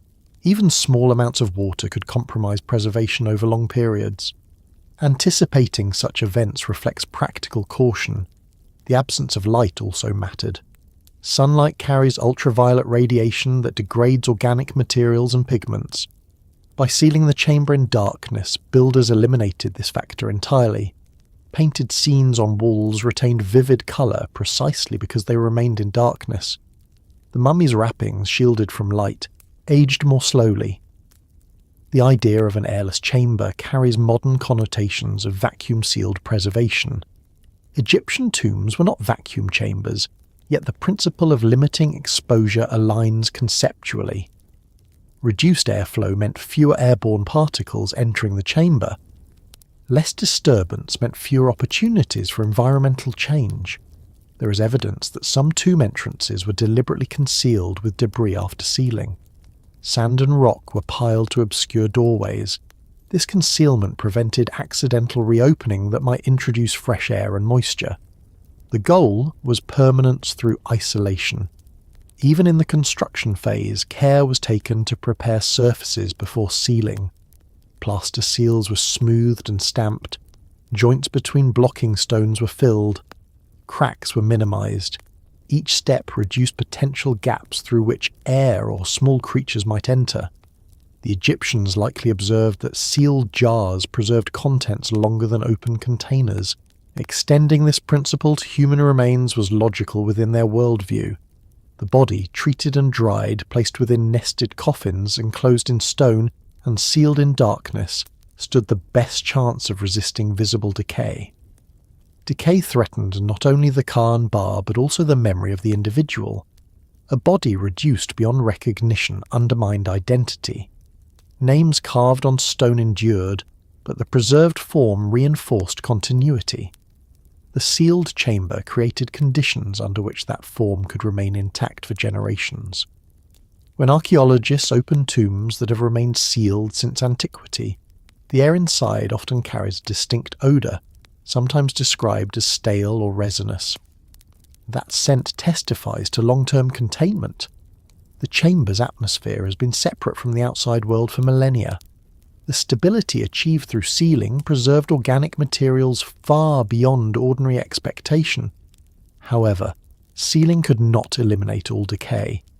Over centuries, slow chemical processes continued. Linen fibres weakened gradually, resins hardened further and cracked. Yet the rate of change was dramatically reduced compared to exposed environments. The engineering objective was not perfect stasis, but significant delay. The concept of delay is central.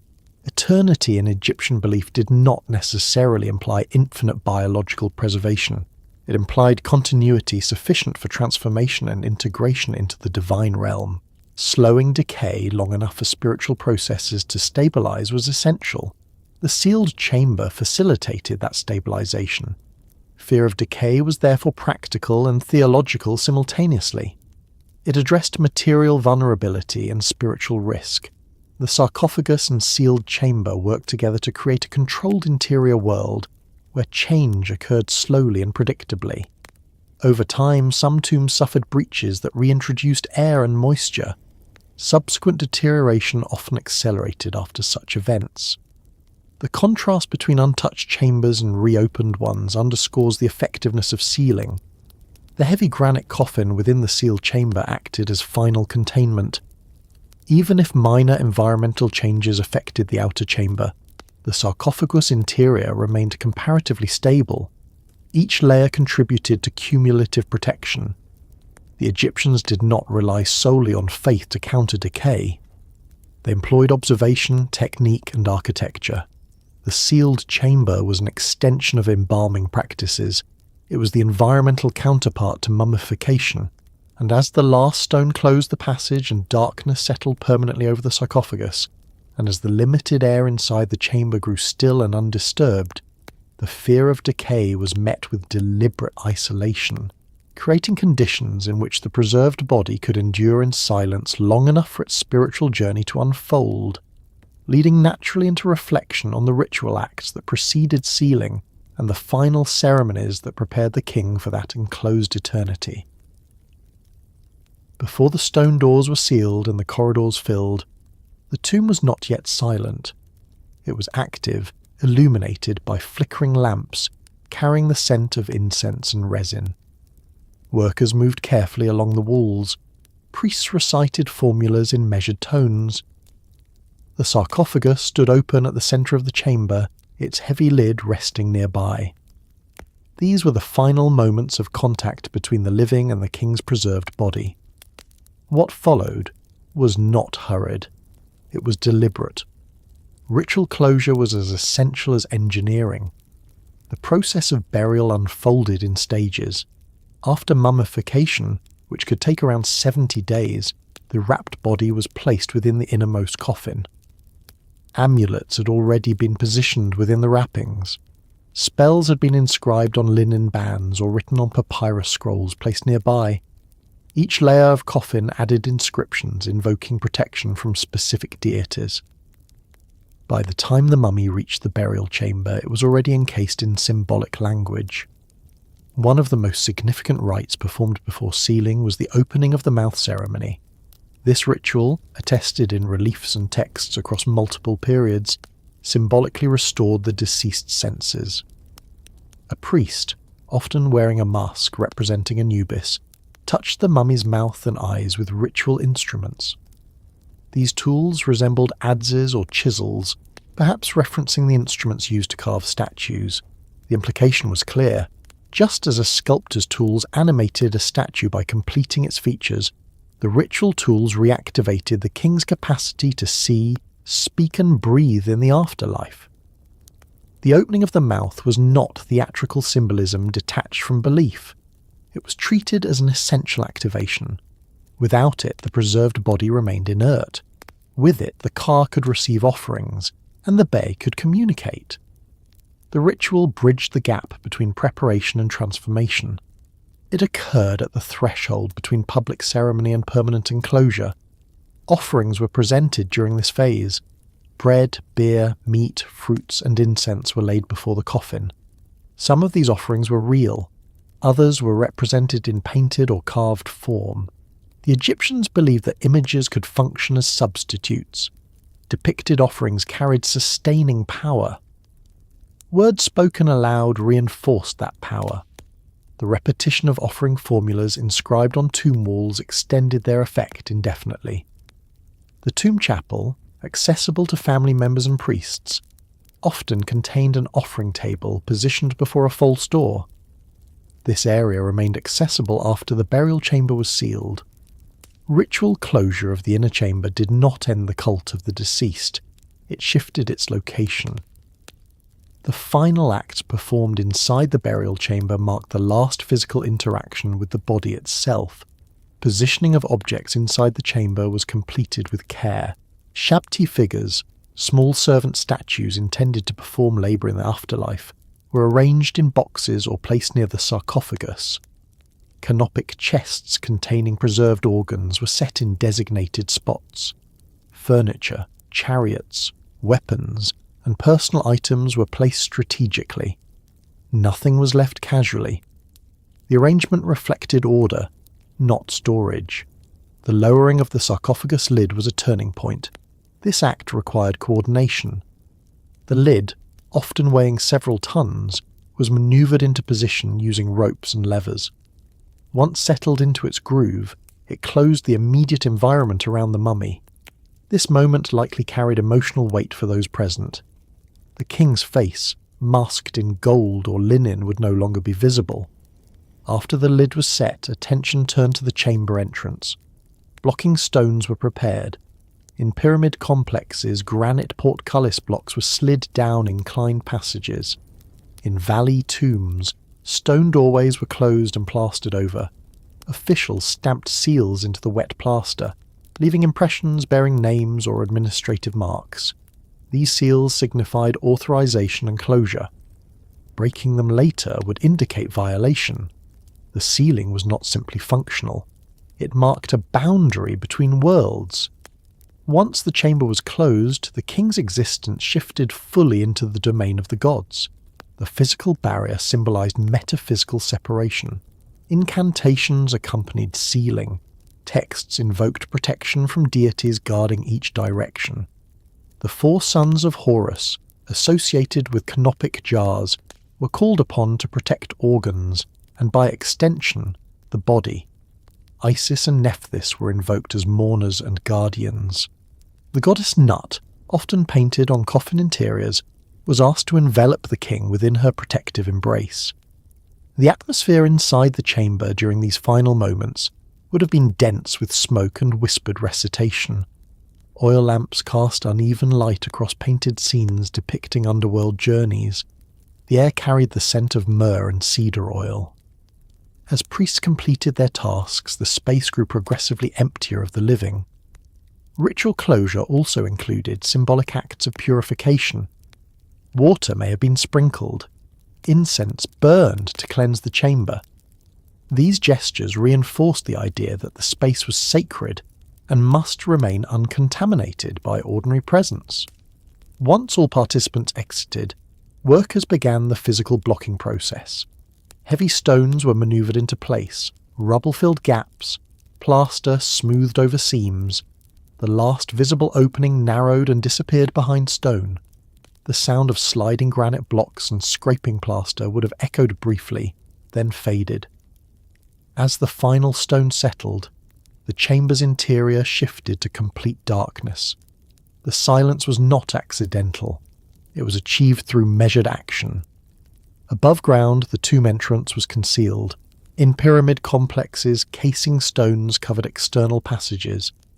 In the Valley of the Kings, debris was piled to disguise doorways. Guards may have been posted for a time, but ultimately the desert itself became the final curtain. Ritual closure was not limited to the king's burial day. In some periods, priests returned periodically to perform ceremonies in adjacent chapels. Yet the burial chamber itself remained sealed. The boundary was respected as part of the king's transformation. The logic behind such careful closure ties back to preservation and belief. Without final sealing, the body remained vulnerable. Without ritual activation, the spiritual aspects remained incomplete. Engineering and ceremony worked together to ensure that closure was both physical and metaphysical. The weight of the granite lid, the pressure of blocking stones, and the silence that followed were not expressions of abandonment. They were expressions of confidence. The necessary rites had been completed. The body was prepared. The spells were inscribed. The offerings were established. The chamber could now remain undisturbed. In later periods, when priests reopened tombs to rescue royal mummies from looting, they sometimes resealed chambers afterward. Even after violation, ritual closure was reasserted. This repetition underscores how central sealing was to the burial system. Modern archaeology reverses this process. Chambers are reopened. Light floods spaces long kept dark. The contrast highlights the original intent. The tomb was never meant to be revisited casually. As the final stones pressed into place and plaster seals dried, and as footsteps receded up corridors carved deep into rock, the ritual closure completed the transition from preparation to eternity, leaving behind a chamber designed to remain undisturbed, its preserved occupant enclosed in darkness and silence, while the world above continued its cycles of sun and sand, moving naturally toward consideration of the protective words and symbols carved into stone that were meant to operate long after the last voice had faded. Once the chamber was sealed and silence settled over the sarcophagus, the work inside did not end. It continued without human voices, without footsteps, without flame. The walls themselves carried language. The coffin bore inscriptions. The stone surfaces were not blank. They were filled deliberately with words and images that were expected to function in the absence of the living. Magic was written into the architecture, and stone was chosen as its permanent medium. To understand the role of spells in royal burial, one must set aside the modern idea of magic as fantasy. In ancient Egypt, spoken and written words were considered active forces. To name something was to define and sustain it. To inscribe a spell was to anchor its effect. Writing was not passive record, it was instrument. The earliest royal tombs of the Old Kingdom contain what scholars call the pyramid texts. These were inscriptions carved directly into the interior walls of pyramid burial chambers. They consist of utterances, invocations, and directives meant to guide the king through the afterlife. The texts address gods by name, instruct the deceased on how to ascend to the sky, and provide formulas for overcoming obstacles. They are written in hieroglyphs carved into stone, often painted in green or black. The placement of these texts inside sealed chambers is significant. They were not public proclamations. They were not meant for readers walking through. They were meant for the king and the divine realm. Once sealed, the inscriptions remained in darkness, but their power was considered ongoing. Stone preserved not only the words but their effect. In later periods, the coffin texts expanded upon these earlier inscriptions. Spells were written on wooden coffins, sometimes on the interior surfaces. The Book of the Dead, a modern term for a collection of funerary spells, appeared in papyrus scrolls placed within tombs or in coffins. These texts provided instructions for navigating the underworld, including the famous weighing of the heart before Osiris. The heart, preserved within the body, was weighed against the feather of Maat. Spells assisted the deceased in passing this judgment. Carvings on sarcophagi often included protective deities. The goddess Nut might be depicted on the interior lid, stretching her wings across the underside, embracing the body within. Isis and Nephthys frequently appear at the head and foot ends, arms extended in protection. The 4 sons of Horus guard the cardinal directions. These figures were not decorative flourishes. They were guardians stationed permanently around the king. Hieroglyphic inscriptions include offering formulas, appeals for protection, and declarations of identity. The repetition of the king's name across surfaces reinforced existence. To erase a name was to threaten oblivion. To carve it deeply into granite was to resist erasure. Even when tomb robbers defaced some inscriptions, others remained legible because the stone endured. The concept of hidden words adds another dimension. Some spells were inscribed in places unlikely to be seen again once the coffin was closed. Interior surfaces of sarcophagi carried texts facing inward toward the mummy. These inscriptions were meant for the deceased directly. Their hidden placement underscores that visibility to human eyes was irrelevant. The power resided in presence. Magical texts often address specific dangers: serpents, demons, gates guarded by fearsome beings. Each presented potential threat during the king's journey. Spells provided names and commands to neutralize these dangers. Knowledge of a being's name conferred authority over it. Writing those names into stone ensured that knowledge remained accessible. Images and text functioned together. A carved serpent with a knife piercing it might accompany a spell neutralizing venomous creatures. The visual representation reinforced the written command. In a culture where image and word were intertwined, such combinations carried weight. The decision to carve into stone rather than rely solely on papyrus reflects awareness of durability. Papyrus decays more easily than granite. Wooden coffins can burn or rot. Stone walls endure. Inscribing spells on chamber walls ensured that even if movable objects were stolen, the core textual protection remained. The precision of carving also mattered. Hieroglyphs are complex symbols. Their orientation, sequence, and completeness affected meaning. Craftsmen responsible for carving texts had to follow templates carefully. Errors could alter interpretation. The presence of corrected glyphs in some tombs suggests that accuracy was taken seriously. In certain periods, magical bricks were placed at specific points within tombs. These bricks bore inscriptions and were set into niches. They functioned as additional protective devices. The integration of such objects into architecture reflects the belief that protection required multiple forms.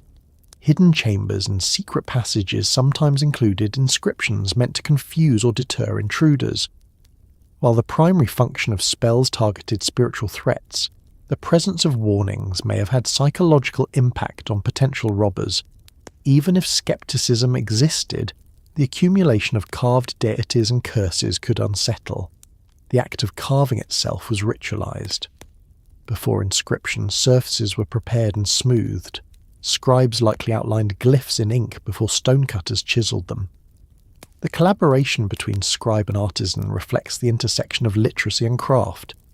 Each stroke in stone represented both technical skill and theological intention.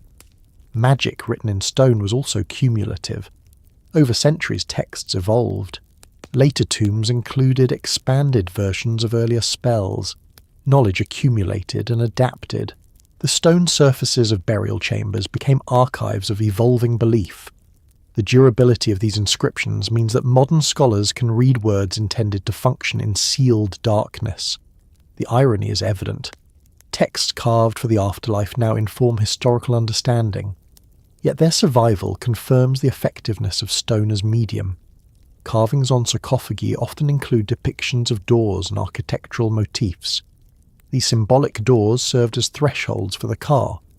The false door carved on tomb chapel walls represented a point of exchange between living and dead.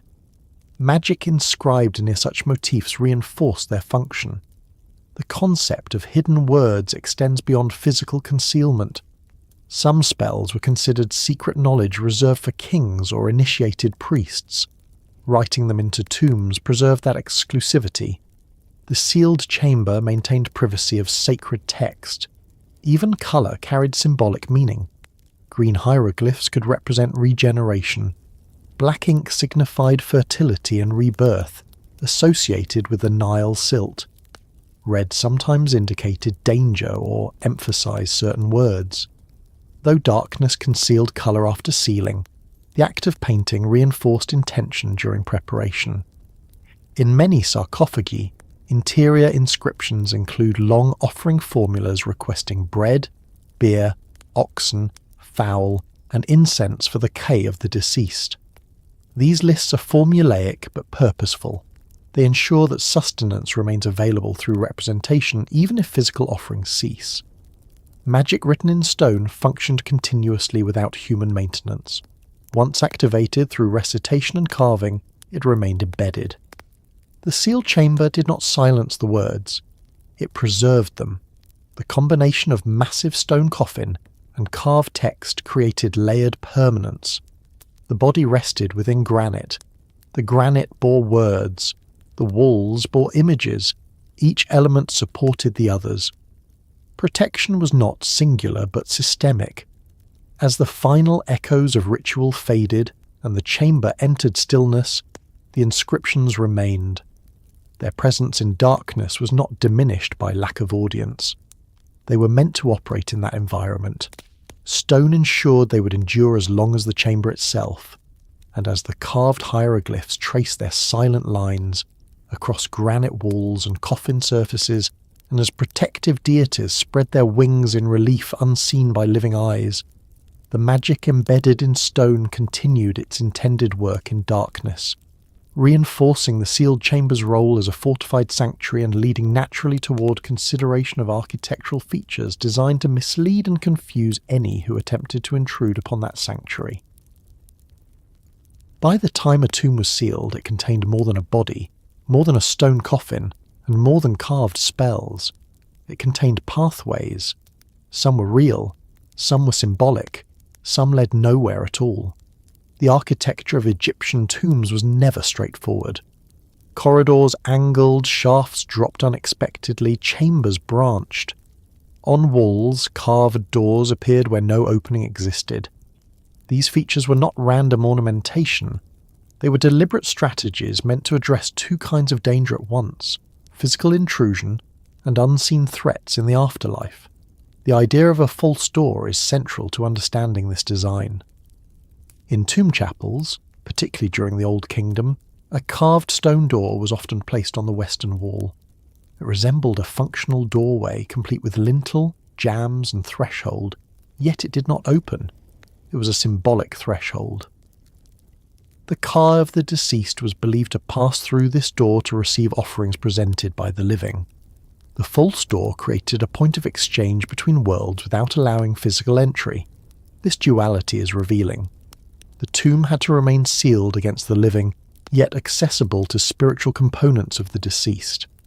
The false door solved this problem symbolically. It allowed passage without breach. The wall remained intact. The K crossed invisibly. Inside royal tombs, the concept of deceptive passage expanded. Corridors often changed direction unexpectedly. Some ended abruptly. Others led to small chambers that served no obvious functional purpose. These architectural decisions have been interpreted as efforts to confuse tomb robbers, but they also reflect a worldview in which the afterlife itself was complex and filled with gates guarded by beings who demanded knowledge. Funerary texts describe the underworld as a series of regions divided by gates. Each gate had a guardian whose name had to be known and spoken correctly. Knowledge was protection. Inscriptions carved into tomb walls listed names and provided formulas for safe passage. The physical design of the tomb echoed this conceptual landscape. Moving deeper into the tomb mirrored movement through the afterlife. Secret passages and concealed chambers served practical defensive purposes. In some pyramids, descending corridors branched into side passages that terminated in dead ends. Robbers tunnelling through limestone might waste time exploring these spaces. In the Valley of the Kings, shafts cut into floors interrupted forward movement. Some of these wells may have served to catch flood water, but they also created obstacles that required careful navigation. The placement of burial chambers deep within rock, beyond multiple turns and blockings, further complicated intrusion. The path to the sarcophagus was rarely direct. Even when robbers found the entrance, reaching the final chamber demanded persistence. False architectural elements sometimes appear within burial chambers themselves. Painted doorways on walls suggest openings that do not exist. These visual illusions may have been intended primarily for spiritual function, but they also contributed to a layered environment in which appearance and reality diverged. The logic behind such design reflects an understanding of both human and metaphysical threat. Tomb robbers relied on speed and direct access. Deceptive layouts slowed them.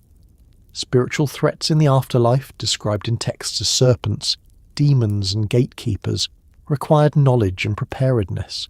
Inscriptions embedded within the tomb provided that preparation. One might imagine a robber entering a tomb corridor at night, torch in hand, confronted with multiple turns and blocked passages. Each additional obstruction increased effort. Meanwhile, carved deities stared from walls, their names etched beside them. The architecture and imagery combined to create psychological weight. Even a practical-minded intruder could not ignore the cumulative effect of such surroundings. In earlier mastaba tombs, subsidiary chambers sometimes surrounded the main burial shaft. These spaces may have held offerings or symbolic objects. Their presence added complexity to the layout. Complexity itself is a defense. A straightforward design invites quick penetration. A convoluted one invites delay. Hidden chambers were occasionally used for reburial. When priests sought to protect royal mummies from looting, they relocated them to secret caches in cliffs or concealed tombs.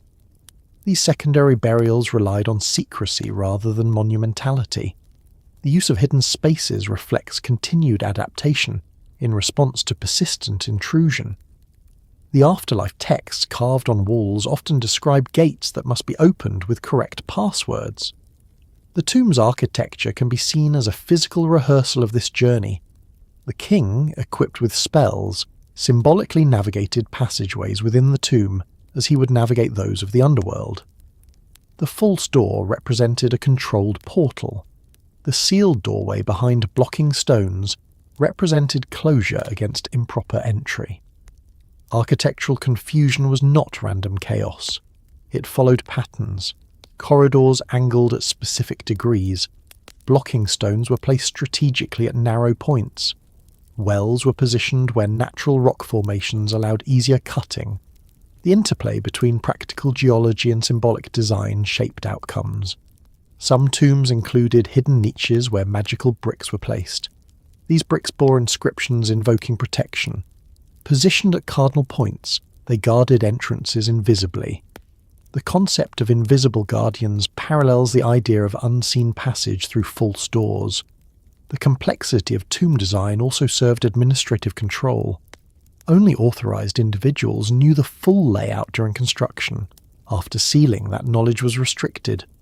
Limiting awareness of precise chamber locations reduced risk of betrayal. Yet over generations, such knowledge sometimes leaked. When archaeologists map tombs today, they trace intricate networks of corridors and chambers. The impression is one of deliberate complication. The burial chamber often lies at the farthest point from the entrance, sometimes offset from the central axis. Such offsetting may have been intended to obscure direct approach. The tension between accessibility for ritual and inaccessibility for protection shaped these designs. Tomb chapels remained accessible for offerings. Burial chambers were not. The false door bridged this divide symbolically. In the realm of belief, danger in the afterlife was real and present. Spells instruct the deceased on how to avoid being decapitated, burned, or swallowed by monstrous beings. The tomb walls served as guidebook and shield. The architecture, with its turns and concealed spaces, created a controlled environment reflecting this complexity. It is also worth noting that not all tomb features can be reduced to defensive motives. Some may have had aesthetic or traditional origins. Over time, tradition accumulates. Once a design pattern becomes established, it persists, even if its original rationale evolves. The interplay between tradition and innovation is visible in successive dynasties. False doors in particular remained prominent long after their symbolic function was well understood. Their presence reinforced continuity with ancestral practice. Even if their practical use in royal tombs was limited, their symbolic weight endured. The phrase, "confusing the afterlife's danger," captures the dual purpose of these elements. They confused robbers physically and equipped the king spiritually. The tomb was both fortress and manual. Its walls instructed while its corridors obstructed. As one descends into a valley tomb today, the path curves and narrows. Light fades gradually. Even with modern lighting, the sense of depth and isolation increases. One can imagine how, in antiquity, such descent would have heightened awareness of crossing thresholds. When the burial chamber was finally sealed behind blocking stones and plastered doors, the maze of corridors remained intact, now part of a silent system designed to prevent casual return. The king's body rested beyond layers of misdirection, and as carved doorways without hinges stood upon stone walls, and as corridors twisted through bedrock toward hidden chambers, and as secret passages ended abruptly in shadow, the architecture of deception reinforced both spiritual preparation and physical defense, creating a tomb that was never meant to be straightforward and guiding attention toward the monumental structures above or around these chambers that further amplified this logic of protection and transformation. Long before the entrance to a burial chamber was sealed and long before granite lids were lowered into place, the structure above ground had already begun its work. The pyramid was never simply a monument meant to impress the living. It was not an oversized grave marker. In its design, orientation, and internal arrangement, it functioned as something more deliberate. It was a device built to assist transformation. In a sense that was entirely serious to those who built it, the pyramid was a machine for resurrection.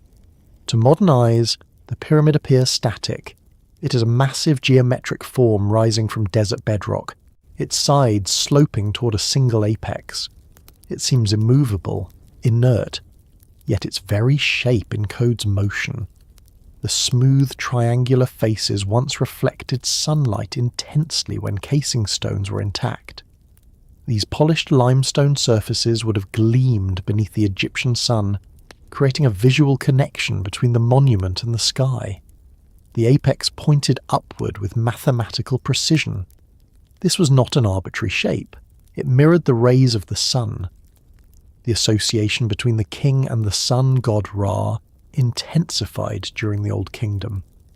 Earlier rulers were closely linked with Horus and Osiris. By the time of the 4th and 5th dynasties, solar ideology had grown prominent. The king was not merely joining Osiris in the underworld.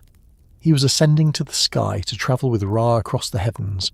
The pyramid's form embodied that ascent. The internal structure of pyramids reinforces this idea. Corridors slope upward and downward. Chambers are positioned at precise alignments. In the Great Pyramid of Khufu, narrow shafts extend from the so-called King's Chamber and Queen's Chamber toward the exterior. Some align with specific stars or celestial regions as they appeared in the 3rd millennium BCE. While scholarly debate continues regarding the exact purpose of these shafts, their orientation toward the sky is unmistakable. The architecture engages with celestial geography. If the burial chamber deep within the pyramid served as the king's resting place, the pyramid itself functioned as the mechanism by which he emerged renewed. The weight of stone surrounding the sarcophagus created containment, but the overall form directed attention upward. The design suggests both grounding and ascent. The king was enclosed securely in stone and simultaneously linked to the heavens. The pyramid complex included more than the main structure. Valley temples, causeways, mortuary temples and subsidiary pyramids formed part of an integrated system. The causeway connected the Nile Valley to the pyramid plateau, symbolically linking life-giving water to the desert of death. Processions carrying the king's body followed this route. The movement from river to pyramid mirrored transition from life to afterlife. Within the mortuary temple adjacent to the pyramid, daily rituals were performed after burial. Offerings were presented to sustain the king's ka. Priests maintained the cult. The pyramid above the burial chamber did not function alone. It worked in concert with ongoing ritual practice. The entire complex was calibrated towards sustaining resurrection. The choice of stone for pyramid construction further underscores the resurrection function. Limestone blocks formed the core, while fine Tura limestone casing stones provided smooth outer surfaces. In some pyramids, granite was used in interior chambers and structural elements. The durability of these materials aligned with the concept of eternal rebirth. Resurrection was not imagined as temporary revival. It was continuous renewal integrated into cosmic cycles. The interior burial chamber often contained a granite sarcophagus positioned at the centre of the structure's mass. In Khufu's pyramid, the king's chamber lies near the centre of the monument, constructed of massive granite blocks. Above it, relieving chambers distribute weight to prevent collapse. The engineering solution to structural stress ensured that the chamber remained intact. In practical terms, it prevented the ceiling from cracking. Symbolically, it protected the core of resurrection. The pyramid's orientation to cardinal directions reflects astronomical awareness. Each side aligns closely with north, south, east, and west. The west, associated with the setting sun and the land of the dead, held particular significance. The eastern side faced the rising sun. The alignment ensured that the king's monument participated in the daily solar cycle. Resurrection in Egyptian belief did not occur once and conclude. It was cyclical. The sun rose each morning after travelling through darkness. The king, identified with the sun, followed this pattern. The pyramid's geometry captured this concept. Its apex, the Ben, symbolised the first land emerging from primordial waters at creation.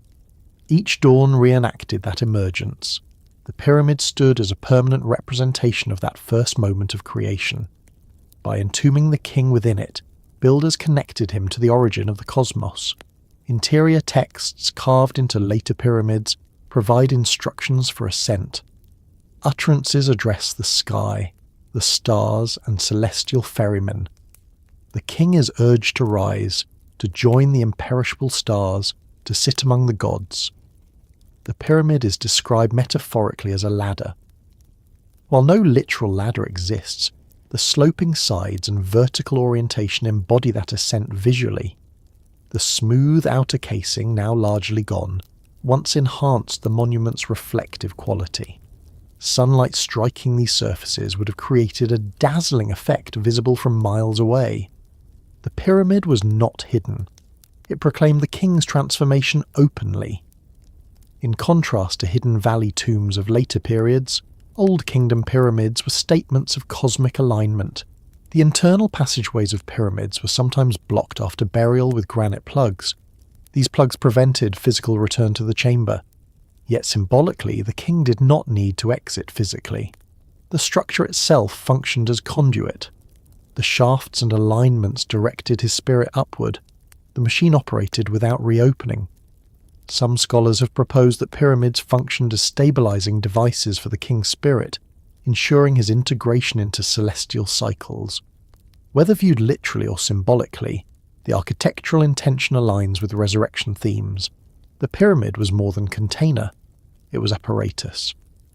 In later periods, when pyramid building ceased for kings and rock-cut tombs became standard, solar symbolism did not disappear. It was incorporated into tomb decoration.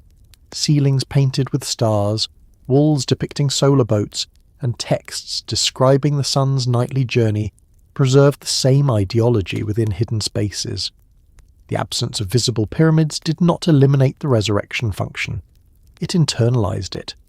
The engineering precision required to build pyramids reinforces their ritual purpose. The alignment accuracy, structural stability, and geometric consistency required centralized planning and skilled labor. Such investment suggests more than commemoration. It suggests belief in functional necessity. The pyramid's mass created an enduring landscape feature. Long after the king's name faded from popular memory, the monument remained. It anchored his identity to the horizon. Travellers approaching from the Nile would see its silhouette rising above desert plateau. The king's resurrection was not quiet. It was monumental. The relationship between sarcophagus and pyramid is intimate. The granite coffin rests within the pyramid's core. The stone mass above distributes weight and creates internal stability. The pyramid shelters the sarcophagus from environmental forces. Together they form nested architecture on a monumental scale. Even erosion and stone removal over millennia have not erased the pyramid's shape entirely. Its skeletal form persists. This endurance reinforces the concept that resurrection was intended to outlast dynastic change. The idea of the pyramid as machine should not be interpreted in modern mechanical terms. There were no moving parts after sealing. The mechanism was symbolic and architectural. It aligned space, material, and belief in a configuration meant to produce continuous renewal. As the sarcophagus lay deep within granite-lined chambers, and as the pyramid's sides caught the rising sun each morning, and as priests continued to present offerings in adjacent temples, the monument functioned as an integrated system, directing the king's transformation from mortal ruler to celestial participant, extending the logic of protection and resurrection beyond the sealed chamber and into the vast geometry of the desert horizon. For an ordinary Egyptian, burial was a deeply important event. Families saved for coffins, amulets, and a modest tomb if they could afford it. Mummification was desired at many social levels. Spells were copied onto papyri. Offerings were arranged carefully. Yet even the most elaborate private burial did not approach the scale or intensity of a royal interment. The difference was not simply wealth, it was status. The pharaoh was not regarded as merely human. His burial therefore could not be ordinary. From the earliest dynasties, the king occupied a position unlike any other individual. He was the intermediary between gods and people. He performed rituals on behalf of the nation. He maintained Mat, the principle of order and balance. His role extended beyond governance into cosmology. The prosperity of the Nile, the stability of seasons, and the protection of borders were tied symbolically to his presence. When he died, the state did not simply lose a ruler. It faced the transition of a divine figure. In life, the king was described as the son of Ra, the earthly Horus, and later as the embodiment of other deities depending on context. His name was enclosed within a cartouche, signifying protection. His image adorned temples across the land. When he appeared in relief, he stood larger than other figures, emphasizing his scale and significance.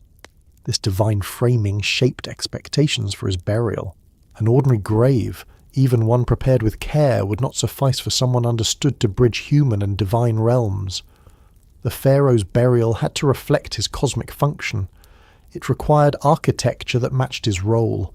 Massive stone coffins, nested shrines, sealed chambers, and pyramids were not extravagant indulgences.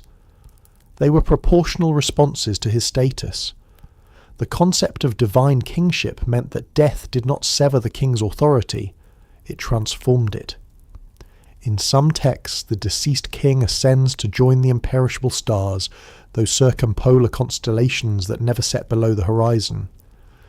These stars symbolized eternity. Joining them required more than a simple burial. It required preparation consistent with celestial destiny. Royal funerary texts emphasize ascent, transformation, and integration into the divine assembly. The king does not wander uncertainly through the afterlife. He commands, declares, and joins. Such portrayal demanded physical preparation equal to spiritual ambition. A massive granite sarcophagus reinforced that portrayal. It signalled permanence and divine association. The scale of pyramid construction during the Old Kingdom demonstrates the link between kingship and monumentality. Building a pyramid required mobilizing tens of thousands of workers, quarrying millions of stone blocks, and sustaining a logistical network of food, transport, and administration. This was not merely a tomb project. It was an expression of centralized divine authority. The king who could command such labour in life would continue to command reverence in death. The mortuary cult that followed burial further distinguishes royal practice from ordinary burial. Priests were assigned permanently to maintain rituals at the king's temple. Land and resources were allocated to fund offerings. The cult could continue for generations. Private individuals did not receive such sustained institutional support. The pharaoh's afterlife was state-sponsored. Ordinary burial might rely on wooden coffins and modest tomb chapels. Royal burial integrated multiple layers of stone architecture, complex ritual sequences, and long-term maintenance. The difference underscores a fundamental belief.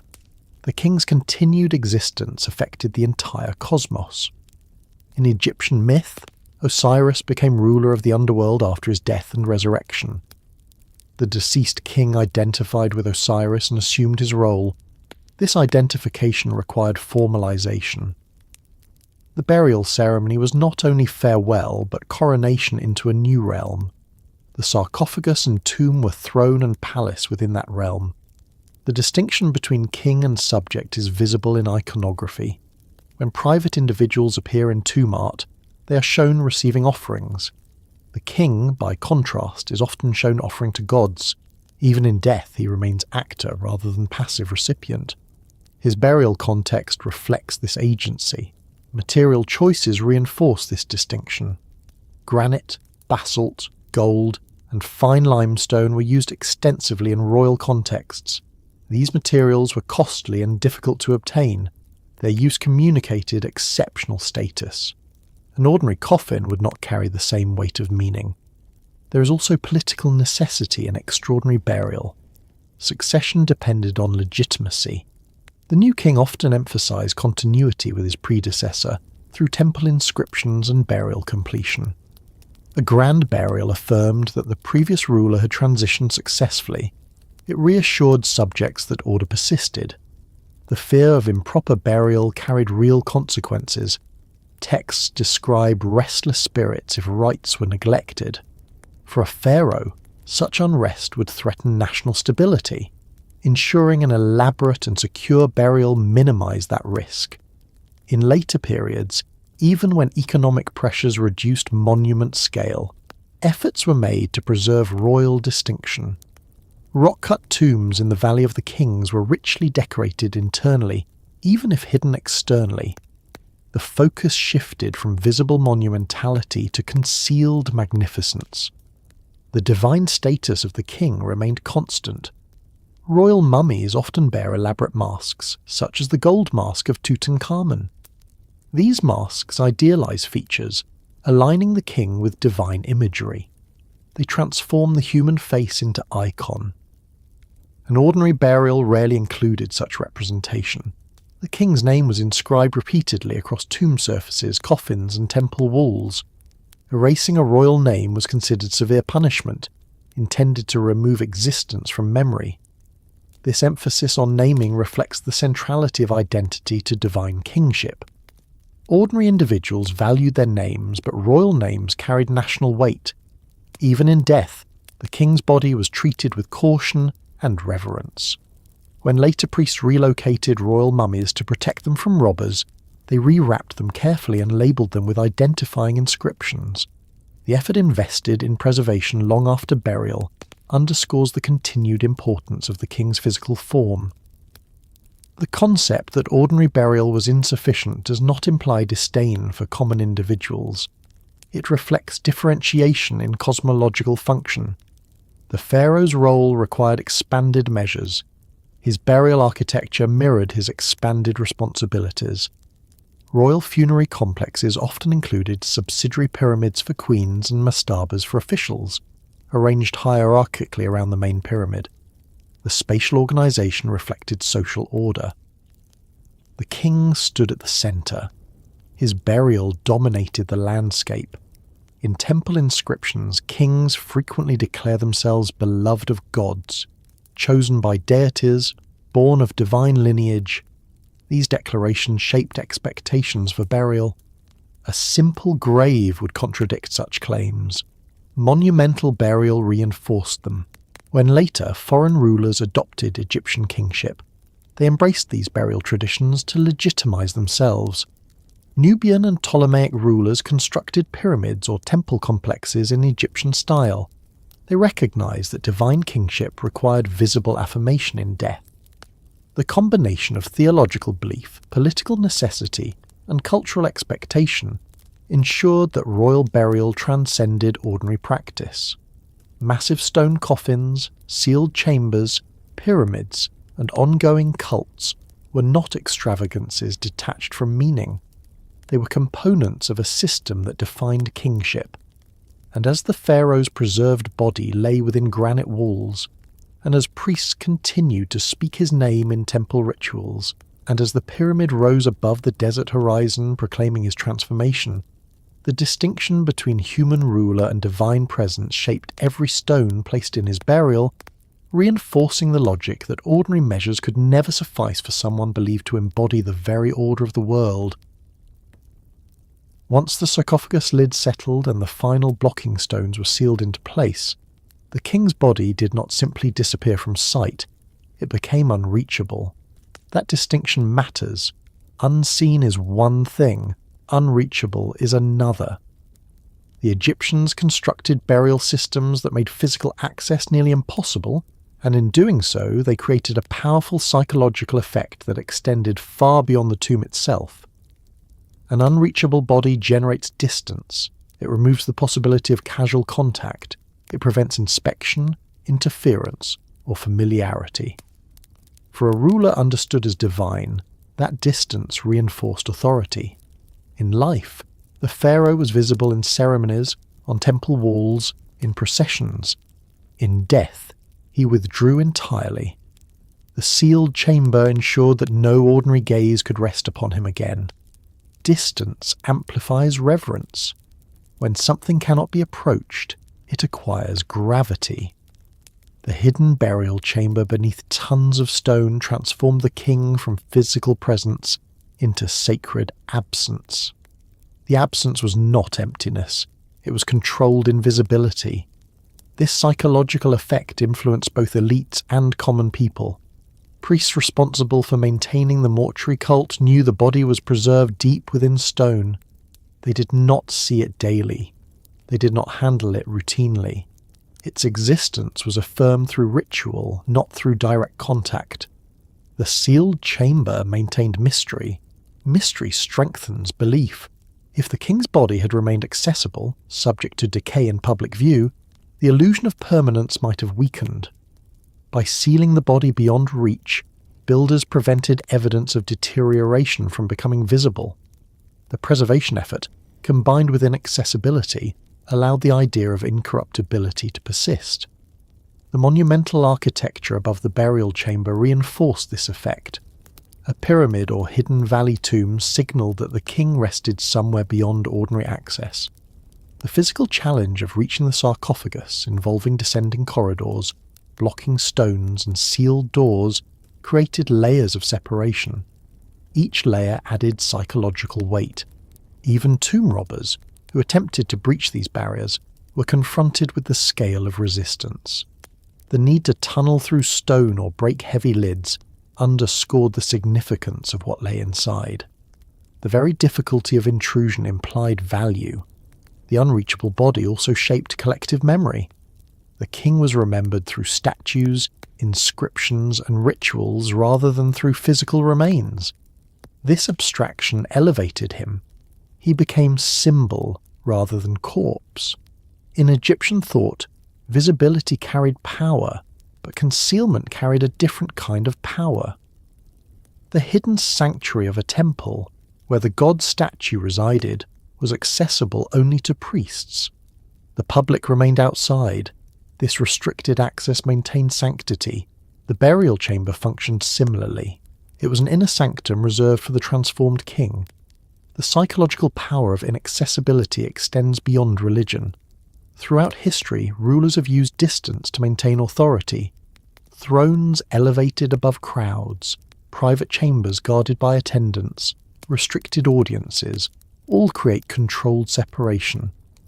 The sealed tomb represents an ultimate extension of that principle. The sarcophagus itself, massive and immovable, contributed to this effect. Even if the burial chamber were somehow accessed, the stone coffin presented another boundary. The king's body was not simply placed in a room. It was encased within layers of material that resisted contact. The idea that the king remained intact within stone, undisturbed and preserved, reinforced continuity. Successor rulers could claim lineage from a predecessor whose body still existed somewhere beyond reach. The unreachable body became a stable reference point. When priests in later periods relocated royal mummies to protect them from looting, they often hid them in caches deep within cliffs. Even these secondary burials emphasized concealment. The preservation of distance remained important. The psychological dimension also affected fear. Those contemplating tomb robbery might feel emboldened by economic necessity, yet the sense of penetrating a deeply hidden sacred space carried tension.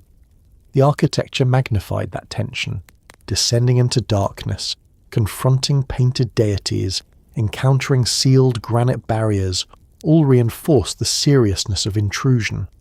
For the living population, the unreachable body allowed myth to flourish. Stories of the king's transformation, his ascent to the sky, his union with gods could circulate without contradiction from physical evidence. No one would see decay or imperfection. The sealed chamber preserved not only the body but the narrative. Modern archaeology disrupts this psychological structure. When tombs are opened and mummies displayed in museums, the distance collapses. The body becomes object of study. The ancient intention of unreachable sanctity dissolves. The contrast highlights how deliberate the original separation was. In the ancient context, however, the sealed burial chamber functioned effectively. The king's body existed in darkness, unreachable, while his cult operated in light. Offerings were presented at temples. His name was spoken. His statue stood in courtyards. The physical form remained hidden, amplifying symbolic presence. The concept of divine kingship depended on stability. Stability required insulation from mundane realities. The unreachable body insulated the king from visible decay and from ordinary familiarity. It preserved dignity. Even architectural details reinforced this separation. Narrow corridors limited movement.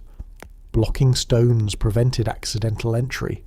The depth of burial within bedrock added vertical distance. Each element contributed to the sense that the king rested beyond the world of daily life. Inscriptions carved on outer temple walls depicted the king triumphing over enemies, presenting offerings to gods, receiving divine favour. These public images contrasted sharply with the sealed silence of the burial chamber. The duality between visible glory and hidden rest created balance. The unreachable body also shaped how future generations encountered the past. When later rulers built near earlier monuments, they saw structures rising from desert, but did not see the bodies within. The physical presence remained concealed, allowing monuments to stand as symbols without exposure of their core. This controlled invisibility ensured that the king's transformation remained intact within cultural memory. The body was not spectacle, it was anchor. And as the granite lid pressed down and corridors filled with stone, and as the desert wind smoothed the ground above the hidden entrance, the preserved body withdrew permanently from human reach, reinforcing authority through distance and setting the stage for the moment, Centuries later, when that distance would finally be broken and sealed, chambers would be open to modern eyes. In November of 1922, after centuries of concealment beneath sand and debris, a sealed doorway emerged from the floor of a workman's hut in the Valley of the Kings. The plaster bore intact seals. The cartouches impressed into the clay were still visible. For the first time in more than 3,000 years, a barrier designed to remain closed was about to be opened. When modern eyes first looked through the small breach cut into that doorway, the logic of sealing, preservation and inaccessibility confronted a new kind of audience. The archaeologist Howard Carter, peering through a narrow opening by candlelight, reportedly described seeing wonderful things. Inside the tomb of Tutankhamun, objects lay crowded together, layered and undisturbed in a way rarely encountered in Egyptian archaeology. The seals had not entirely prevented intrusion in antiquity, but they had slowed it. The chamber beyond had remained largely intact. The system of protection, concealment and isolation had functioned long enough to preserve an environment never meant for public viewing. The reopening of tombs such as this represented a profound shift.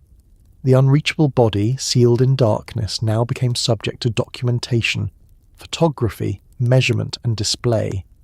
The heavy granite and wooden barriers that once signified sacred separation were dismantled systematically.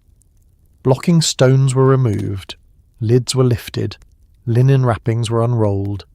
The chamber's darkness gave way to electric light. What modern eyes found varied widely depending on the tomb. In many cases they encountered damage first.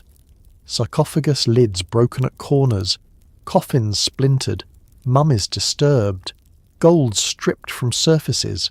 The arms race beneath the sand had often ended in breach long before archaeologists arrived. Evidence of ancient robbery was common. Broken seals told stories of violations centuries earlier. In other cases, however, the layers of defence had succeeded more fully. Tutankhamun's burial, located within the Valley of the Kings, had been concealed beneath debris from later tomb construction. The entrance was small and partially hidden. Ancient intrusions appear to have occurred shortly after burial, but the tomb was resealed.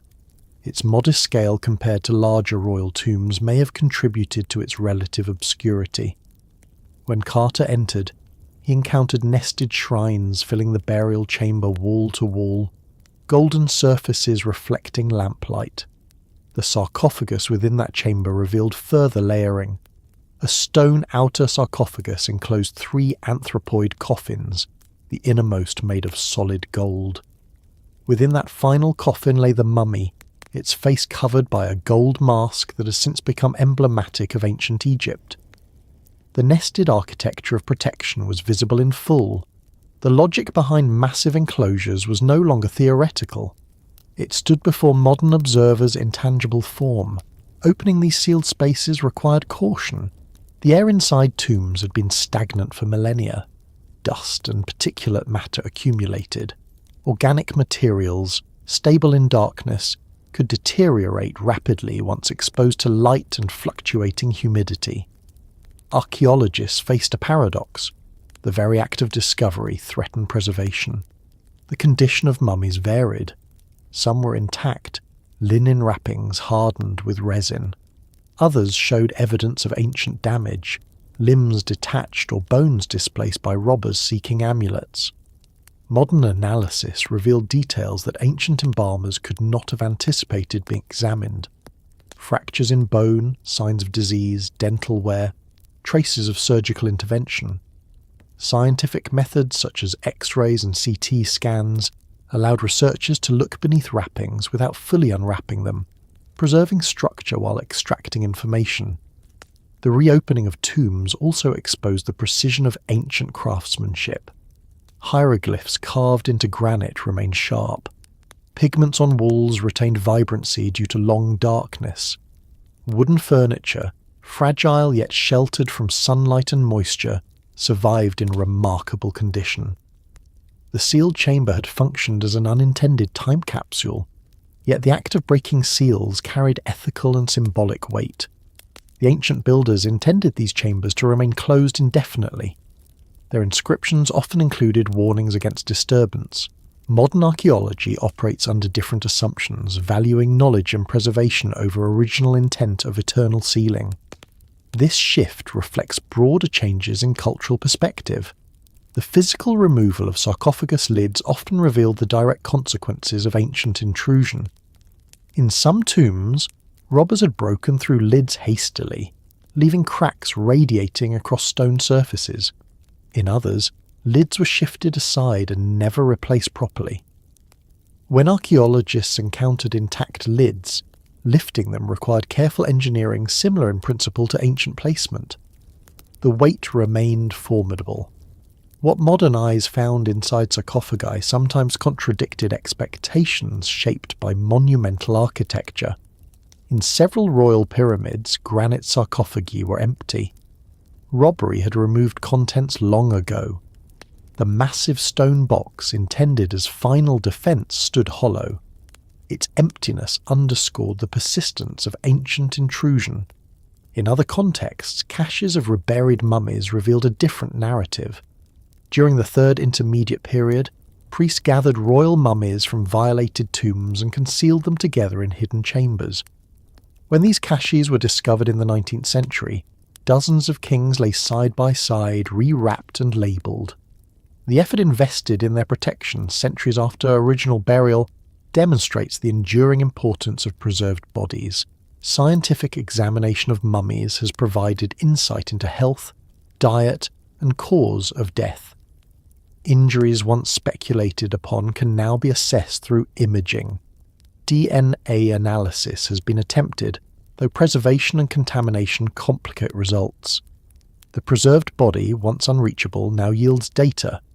The opening of tombs has also revealed the sheer density of objects placed within burial chambers.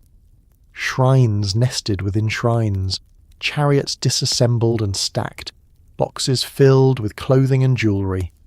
The abundance emphasises that burial was not symbolic minimalism, it was accumulation. The sealed chamber was packed intentionally. Modern conservation practices attempt to mitigate the damage caused by exposure. Temperature and humidity controls are installed in accessible tombs. Objects removed to museums are treated and stabilised. Even so, the transition from sealed isolation to public display alters their environment permanently. Photographs taken at the moment of discovery show the tension between ancient intent and modern curiosity. Carter and his team stand amid artefacts never meant for their eyes. Electric lamps illuminate surfaces that had not seen light since the Bronze Age. The contrast is striking. The reopening of tombs has reshaped global understanding of ancient Egypt. Public fascination with mummies, sarcophagi, and pyramids stems largely from these discoveries. Exhibitions display coffins and masks once hidden in darkness. The unreachable body becomes cultural artifact. Yet something of the original psychological power remains. Even displayed in museums, the sight of a massive granite sarcophagus evokes weight and finality. The thickness of stone, the precision of carving, the scale relative to the human form inside, all communicate intent beyond decoration. Modern analysis also confirms the effectiveness of ancient preservation techniques. In many cases, soft tissues remain identifiable after 3,000 years. Tattoos, hair and fingernails persist. These survivals testify to the combined success of mummification, stone enclosure, and sealed chambers. Not all discoveries were as well documented as Tutankhamun's. Earlier explorers sometimes damaged tombs through careless excavation. Artifacts were removed without proper recording. Context was lost. The breaking of seals in those instances erased information that might otherwise have been preserved. The narrative of discovery often emphasises treasure, yet the true significance lies in context. The arrangement of objects, the layering of coffins, the inscriptions on walls, all provide insight into belief and practice. The sealed chamber preserved relationships between objects that inform interpretation. In some tombs, graffiti left by ancient visitors or inspectors indicates that not all intrusions were theft. Officials sometimes entered tombs to verify condition. Their marks provide additional layers of history within the sealed space. The reopening of tombs also influenced Egyptian cultural identity in the modern era. The display of royal mummies in Cairo and their ceremonial transfer to new museums reflect contemporary engagement with ancient heritage. The bodies once hidden now participate in national narrative. For archaeologists, the moment of breaking a seal is charged with anticipation.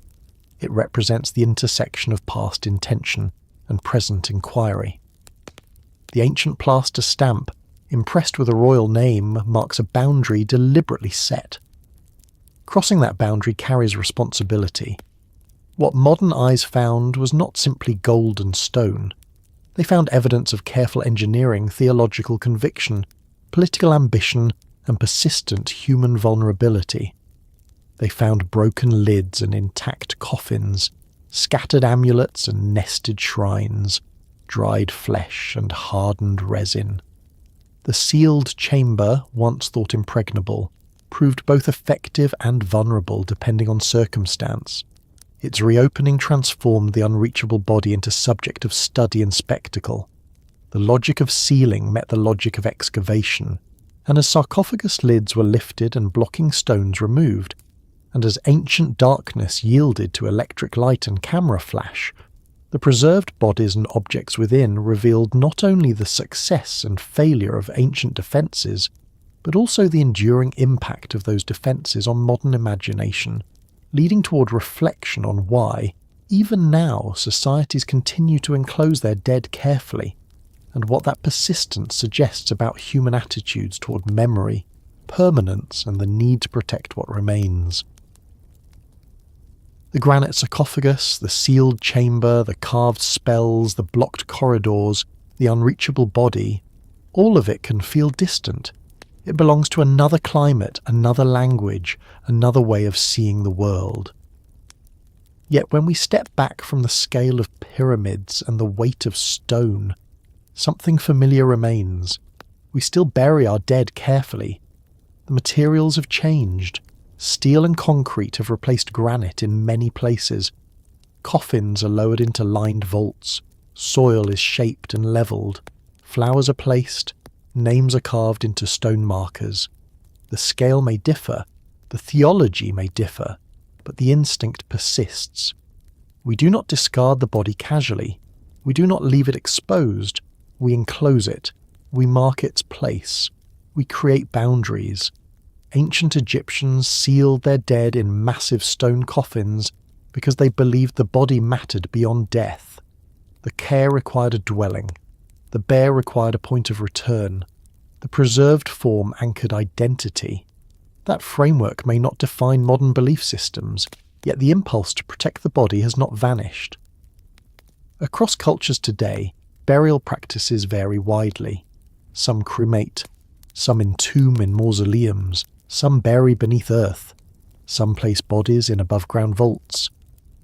Yet even in cremation, the ashes are often placed in urns, kept in niches, scattered in meaningful locations. Rarely is the human body treated without ritual structure. There is intention, there is care. The ancient concern about decay finds echoes in modern embalming. Contemporary mortuary science uses chemicals to slow decomposition temporarily.